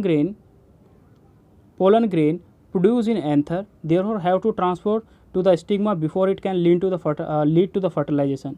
in bisexually self fertilisation plant for example peas, transfer of pollen grain to the stigma is relatively easy as anther and stigma are located close to each other, and pollen grain soon after they are shed some in contact with the stigma, but in the cross pollinating plant include dioecious plant, a specialized event is called pollination। अरे simple सी बात है, एक ही plant पे अगर ये mail है और ये फीमेल ऑर्गन है, तो मेल जब भी अपने गैमेट्स को ट्रांसफ़र करता है सेम वाले पे, तो ये क्या होगा, ये तो डायोसियस है, सॉरी एक शख्स है, मोनोसियस है, ये क्या है, मोनोसियस है। और अगर मोनोसियस है तो मोनोसियस के पास क्या है, दोनों सेक्स ऑर्गन है, तो ये क्या हो जाएगा, बाइसेक्सुअल हो जाएगा। और ये बाइसेक्सुअल है तो भाई ये इसको पास गैमेट्स ट्रांसफ़र करना तो इसके लिए तो आसान बात है ना, क्योंकि ये तो यहाँ से आराम से ट्रांसफ़र कर देगा। लेकिन उसके लिए मुसीबत है, जो भाई एक बंदा बैठा हुआ है, क्या बोलते हैं, दिल्ली में बैठा हुआ है, एक बंदा यूपी में बैठा हुआ है, ऐसा नहीं होता भाई, ठीक है। एक पेड़ अगर मान लो ये मेल है, यहाँ पे आसपास भी होते हैं, किलोमीटर के दायरे के अंदर होते हैं, कुछ किलोमीटर के दायरे के अंदर, फीमेल यहाँ पे, तो यहाँ से यहाँ ट्रांसफ़र करने के लिए गैमेट्स की नीड तो होगी। तो उसके लिए कहते देखो वाटर चाहिए होगा, एयर चाहिए होगी, या पोलिनेटिंग एजेंट चाहिए होंगे। जैसे आपने देखा होगा मैक्सिमम जो पोलिनेटिंग जो है वो ज़्यादातर क्या है, मधुमक्खियाँ हैं, बीज जो इसके लिए पॉलिनेट करती है। तो वो क्या करते हैं, इसके ऊपर बैठेंगे फूलों से रस चूसने के लिए, और वो फिर बाद में कुछ गैमेट्स को कुछ पोलन ग्रेन को अपने साथ जाके इसके स्टिग्मा पे लैंड करा देंगे। तो ये प्रोसेस होती है। ये इनको ज़्यादा मैं डिटेल में नहीं कर रहा क्योंकि ये सब वैसे कर ही रहा हूँ, लेकिन फिर भी क्योंकि इतना इंपॉर्टेंट नहीं है। अब बाद में इसने बोला कि जो पोलन ग्रेन है वो जर्मिनेट करते हैं कहाँ पे, स्टिग्मा पे। The pollen grain germinate on the stigma and the pollen tube carry the male gamete to the ovule and discharge male gamete near the egg. ऐसी बात है, देखो कुछ ऐसी बात है, आप समझे यहाँ पे, स्टिग्मा, स्टाइल, ओवरी, समझे दोस्तों, स्टिग्मा, स्टाइल, ओवरी। जो स्टिग्मा है वो स्टाइल में बैठा है ओवरी के साथ। अब ये बोला कि जब पोलन ट्यूब यहाँ पे एक क्या है, यहाँ पे आके क्या आके गिरा, वो देखें आप, यहाँ पे आके सपोज एक पोलन ग्रेन गिरी। जब पोलन ग्रेन यहाँ गिरती है तो एक ट्यूब का फॉर्मेशन होता है। वो ट्यूब क्या करती है, इस जिसको बोलते हैं पोलन ट्यूब, जो यहाँ तक पहुँचती है। और यहाँ पे क्या होता है, यहाँ पे क्या होता है, आप उस चीज़ के बारे में याद रखें। यहाँ पे बैठे होते हैं भाई फीमेल एग यहाँ पे प्रेजेंट होते हैं। अब जब ये पोलन ट्यूब यहाँ तक रीच करती है, पोलन ट्यूब यहाँ पर रीच करती है, कहाँ से, यहाँ से अगर पोलन ट्यूब रीच करेगी यहाँ तक, तो ये जो मेल गैमेट है ये मूव करता है, देखो ये यहाँ से मूव करेगा, पहले यहाँ आएगा, फिर यहाँ आएगा, ये यहाँ आएगा, यहाँ आएगा, और ये पोलन ट्यूब की वजह से कहाँ तक पहुँच गया, फीमेल के एग तक पहुँच गया, और यहाँ पे जाके क्या कर जाएगा, फ्यूज़ कर जाएगा। पूरी कहानी ये थी जो छोटे से वर्डों में बताई गई, तो आप उस चीज़ को जानें। Now in dioecious animal, since the male and the female gamete is formed by the different individual, the organism must evolve a special mechanism for the gamete transfer। जैसे आपने देखा है पेनिस जो मेल के अंदर आया हुआ है, जो गैमेट्स को ट्रांसफ़र करने के लिए तो पेनिस का यूज़ होता है। Successful transfer and the coming together of gametes is essential for the most critical event in the sexual reproduction, the fertilisation. Sexual reproduction का सबसे बेस्ट और स्पेशल इवेंट जो होता है वो उनका फेवरेट है इन लोगों का, और वो क्या है, सेक्सुअल रिप्रोडक्शन है। तो सेक्सुअल रिप्रोडक्शन में क्या होता है, fusion of male gametes and female gametes. Now second event is the fertilisation, that is the most important, that is the most important for the NEET. ये बोला द मोस्ट वाइटल इवेंट, आपसे पूछा fertilisation क्या है, बहुत महत्वपूर्ण important event है sexual reproduction का। Perhaps the fusion of the gamete, this is process is called syngamy. Syngamy fertilisation दोनों का मतलब एक होता है, सिंगेमी मतलब दो बंदे मिल गए, है ना, दो गैमेट्स सिंक्रोनाइज करके, दो गैमेट्स फ्यूज करके, दैट इज कॉल्ड सिंगेमी। या fertilisation the male and the female gametes fuse together, that is called syngamy, that also it called as a fertilisation. Now they fertilise to form a zygote, ये diploid zygote का formation करता है। The term fertilisation is often used for this purpose. The term syngamy and fertilization are frequently used through interchangeably। इनको ऐसे ही एक दूसरे में respect में बोल सकते हैं, उसको आप कुछ भी बोल सकते हैं, सिंगेमी को फर्टिलाइजेशन, फर्टिलाइजेशन को सिंगेमी। यहाँ पे कुछ एग्जांपल दे रखे हैं। What would happen if the syngamy does not occur, अगर नहीं होती तो क्या होगा, तो क्या होगा, वो खुद ही के अंदर कुछ ना कुछ फर्टिलाइजेशन कर लेते हैं। तो ये बोल रहा है however it has to be mention here that is the some organism like, example याद रखने इंपॉर्टेंट है, rotifer, honey bees and some lizard. Birds में turkey, the female gamete undergo development to form a new organism. फीमेल का ही जो egg होगा, जो फीमेल का एग ही होगा, इसी से ही एक न्यू ऑर्गेनिज्म का फॉर्मेशन होता है। जैसे मैं बात करता हूँ बीज की, बीज में क्या होता है, उसमें एक रानी होती है, बाकी वर्कर होते हैं और कुछ उसके असिस्टेंट रख के रखती है ना, वर्कर, कुछ वर्कर बीज होते हैं और एक क्वीन होती है। तो क्वीन क्या, एक जेली बी सीक्रेट करती है। अब उस जेली बी के ऊपर अगर कोई फीड करता है तो वो मेल बन जाएगा, और फीड नहीं करता तो वो फीमेल बन जाएगा, वही है, सेक्सुअल कैरेक्टर आ जाएंगे। तो उस बेसिस पे उसको बोला गया है। दूसरा, कुछ लिजर्ड है, कुछ लिजर्ड की बात करती, कुछ टर्कीज़ की बात करती, कुछ रोटीफर्स की बात करती, तो ये सारे क्या डिजर्ट में पाए जाने वाले हो गए। मैं इस टर्की के बारे में छोड़ के, टर्की को छोड़ के लिजर्ड और हम बात करते हैं रोटीफर की, तो ये क्या है, बेसिकली जो है ये डिजर्ट में पाए जाते हैं। तो इनका जो टेम्परेचर होता है, देखो इनकी बॉडी में कुछ भी चीज़ होती है, कुछ भी चीज़ रिलीज़ करते हैं, एग रिलीज़ कर दिया, तो एग जब रिलीज़ कर देंगे तो जो ऑप्टिमम टेम्परेचर होता है वो डिटरमाइन करता है कि मेल बनेगा फीमेल बनेगा। जैसे कि क्रोकोडाइल में जो बच्चे होते हैं वो मेल बनना फीमेल बनना वो डिटरमाइन करता है। जैसे कौन, कछुआ है, जो आपका टर्टल है, उस टर्टल में कौन डिटरमाइन करता है, टर्टल में ये डिटरमाइन करता है कि वो उसको टेम्परेचर कौन सा मिल रहा है, ठंडा वाला टेम्परेचर मिल रहा है या फिर गर्म वाला टेम्परेचर मिल रहा है। अगर गर्म वाला मिल रहा है तो फीमेल बन जाएगा, और ठंडा वाला मिल रहा है तो वो मेल बन जाएगा। ठीक है, तो आप इस चीज़ को याद रखें, यानी वो इस टाइप से अलग अलग प्रोसेस की बात कर लेते हैं। तो ये एग्जांपल याद रखने, which fertilisation this phenomena is called parthenogenesis. Parthenogenesis किन किन के अंदर पाई जाती है, पार्थेनोजेनेसिस के एग्जांपल याद रखने इंपॉर्टेंट हैं निट के लिए। फिर से निट वाली बात आ गई, निट के लिए इंपॉर्टेंट है। नाउ ये एक डायग्राम दिखा रखा है, जैसे देखो यहाँ पे स्टिग्मा के ऊपर ये पोलन ग्रेन आके गिरी, इसने देखो इसी की देखते हैं, इसको देखते हैं, इसमें देखो पोलन ट्यूब बनाई इसने, ये यहाँ तक इसने आगे तक पहुँचाती है। ये फ्यूजन ऑफ गैमेट हुआ, ये जाइगोट बना, जाइगोट से न्यू इंडिविजुअल बन गया, ये कुछ इस टाइप से। तो ये डायग्राम कुछ होमोगैमेटिक दे रखा है, कुछ हाइड्रोगैमेटिक दे रखा है, आप उस चीज़ पे इसको देख सकते हैं। Where does syngamy occur, syngamy कहाँ होती है, तो it is the most aquatic organism. Aquatic organism तो दो टाइप की, 12वीं क्लास के बच्चों के लिए दो डेफिनेशन इंपॉर्टेंट है, एक्सटर्नल फर्टिलाइजेशन और इंटरनल फर्टिलाइजेशन। तो नेट वालों को लिए भी याद रखना है कि एक्सटर्नल फर्टिलाइजेशन में किन के लिए एग्जाम्पल क्या है। The most aquatic organism such as the majority of the algae and fishes as well as the amphibian syngamy occur in the external medium, जैसे कि water outside of the body of the organism. This type of gametic fusion is called external fertilisation. अगर body से बाहर fertilisation हो रही है तो उसको क्या बोलते हैं, एक्सटर्नल फर्टिलाइजेशन। जिसका एग्जाम्पल क्या है, मेंढक हो गया जो सबसे कॉमन है, फिशेज होगी या एल्गी होगी। तो एल्गी, फिशेज और एम्फीबियन, नीट वाले याद रखना है, एग्जाम्पल इंपॉर्टेंट है एक्सटर्नल फर्टिलाइजेशन के। दूसरा, organism exhibit external fertilisation so great synchrony between the sexes and release a large number of gametes into the surrounding medium water into order to enhance the chances of syngamy। यानी वो क्या ज़्यादा amount में gametes को release करते हैं, female एक ज़्यादा अमाउंट में सिक्रेट करेगी, मेल एक ज़्यादा अमाउंट में सिक्रेट करेगा, ताकि वो फ्यूज़ कर जाएँ, कुछ तो फ्यूज़ करें और कुछ तो प्रोजेनी का फॉर्मेशन करें, ठीक है, इसलिए वो लार्ज अमाउंट में सिक्रेट करते हैं वाटर के अंदर। This happen in the bony fishes and the frog where a large number of offspring are produced। A major disadvantage is that the offspring are extremely vulnerable to predator, threatening their survival up to the adulthood। यानी उनका क्या लिया, उनके लिए danger होता है, क्योंकि ये उनके लिए डेंजर में आ जाता है, क्योंकि वो एनिमल को, जो छोटे छोटे एनिमल्स होते हैं, जो उनके एग होते हैं, वो इन कुछ अदर ऑर्गेनिज्म के लिए क्या होता है, फूड होता है, तो उनके एग्स को खा जाते हैं, ठीक है, तो इसलिए आप इस चीज़ का ध्यान रखें।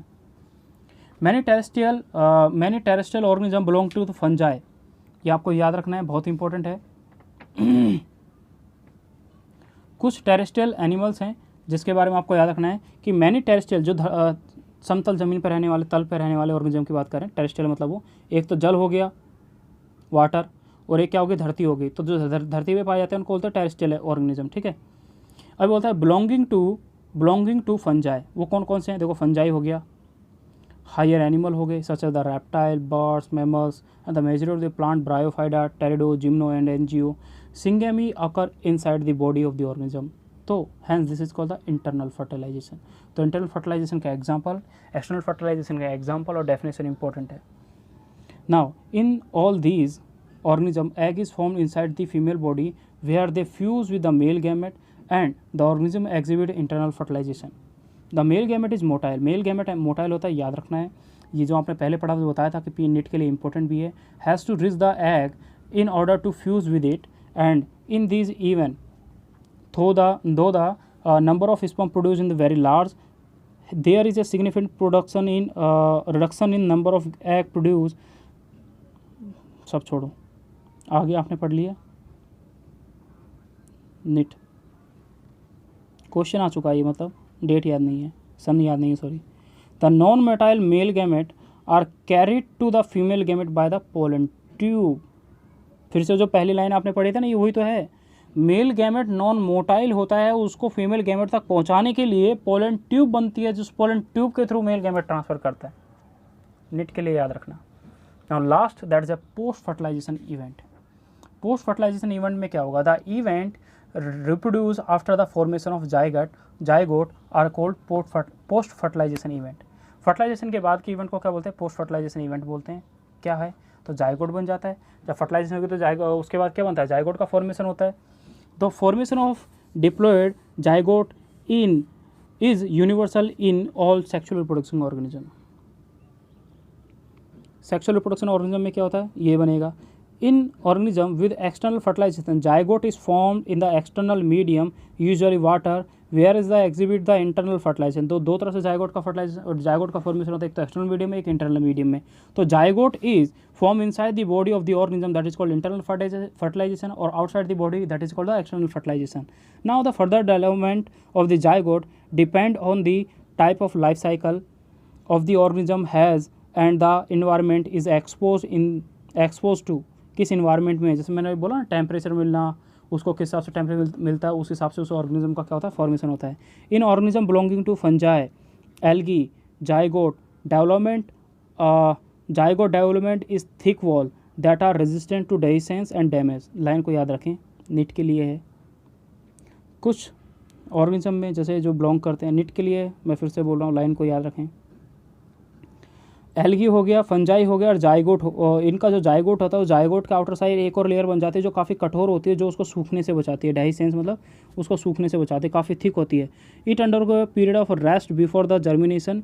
It organism with be haplontic life cycle. ये मैं 11th क्लास का चैप्टर पढ़ाऊँगा, प्लांटी, तो उसमें हम इसके बारे में डिटेल करेंगे। Now leave that.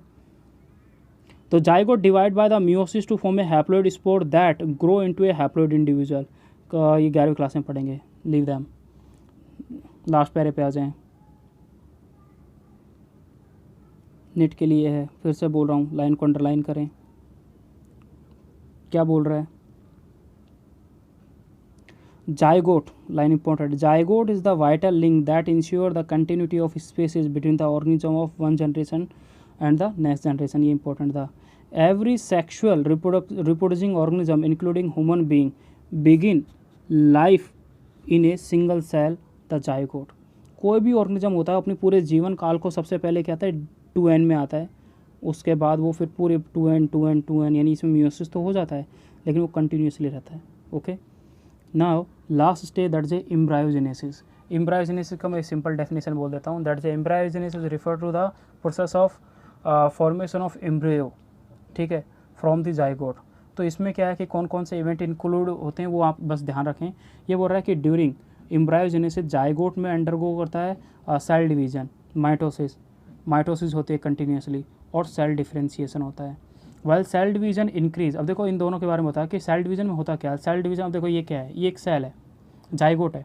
इस जाइगोट में पहला डिवीजन यूँ होता है, फिर यूँ होगा, फिर ये होगा, मतलब एक वर्टिकल एक हॉरिजॉन्टल, ऐसे प्रोसेस चलती है, एक वर्टिकल एक हॉरिजॉन्टल। तो ये क्या है, इनको डिवाइड कर दिया।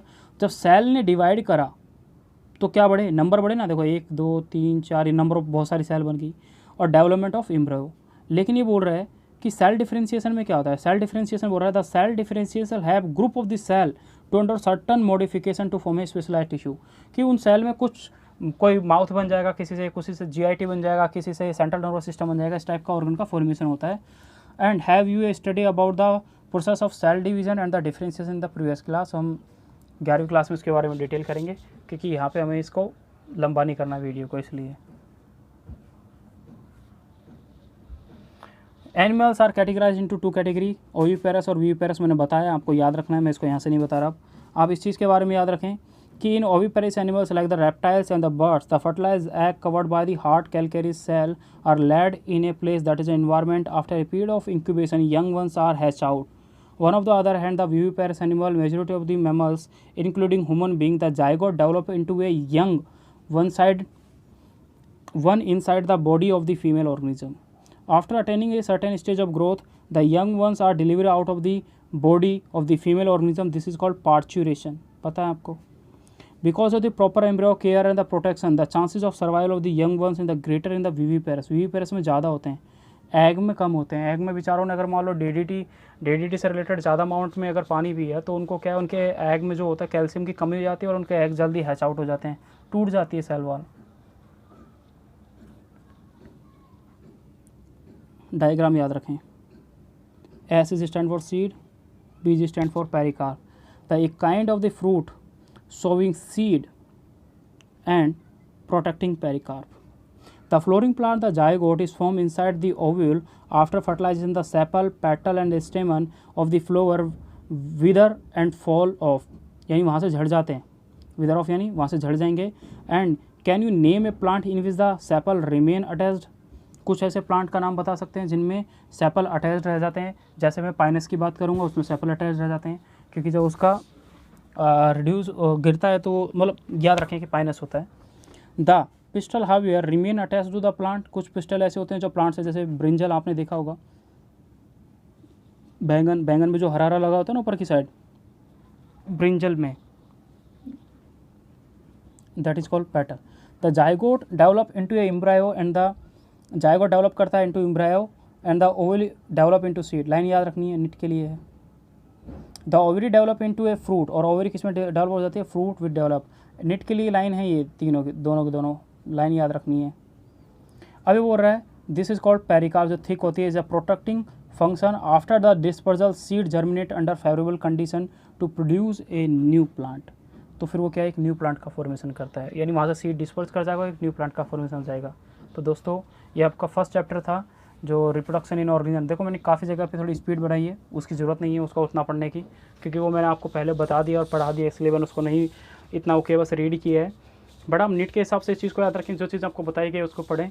और अगर आप हमारे इस चैनल पर नए हैं तो प्लीज़ चैनल को सब्सक्राइब करें। अगर आपको वीडियो अच्छा लगा और मैं आपके लिए और वीडियो बनाऊँ इसी टाइप से, तो आप मेरे चैनल को सब्सक्राइब करें, लाइक करें, click on the bell icon और क्लिक ऑन द ऑल, ताकि आपके पास सबसे पहले वीडियो पहुँचे और आप उस वीडियो को देख सकें कि आज आपके लिए क्या टॉपिक आया है। और रोज़ हम आपके लिए एक वीडियो डाल रहा हूँ मैं, ताकि आप एक हर चैप्टर के बारे में वो करें। मैंने सेक्सुअल रिप्रोडक्शन इन ह्यूमन को पॉज कर दिया है क्योंकि उसका मैंने एक वीडियो बहुत पहले से डाल रखे, तो वहाँ से आप उसके पूरे की डिटेल कर सकते हैं बहुत अच्छे से। तो मैंने सोचा कि और चैप्टरों के बारे में उसकी वीडियो डाली जाए, तो इसलिए अब हमारे जो सेकंड चैप्टर है इसकी डिटेल की जा रही है। And thank you for watching video. If you like my video then it's share, subscribe and click on bell icon. Thank you.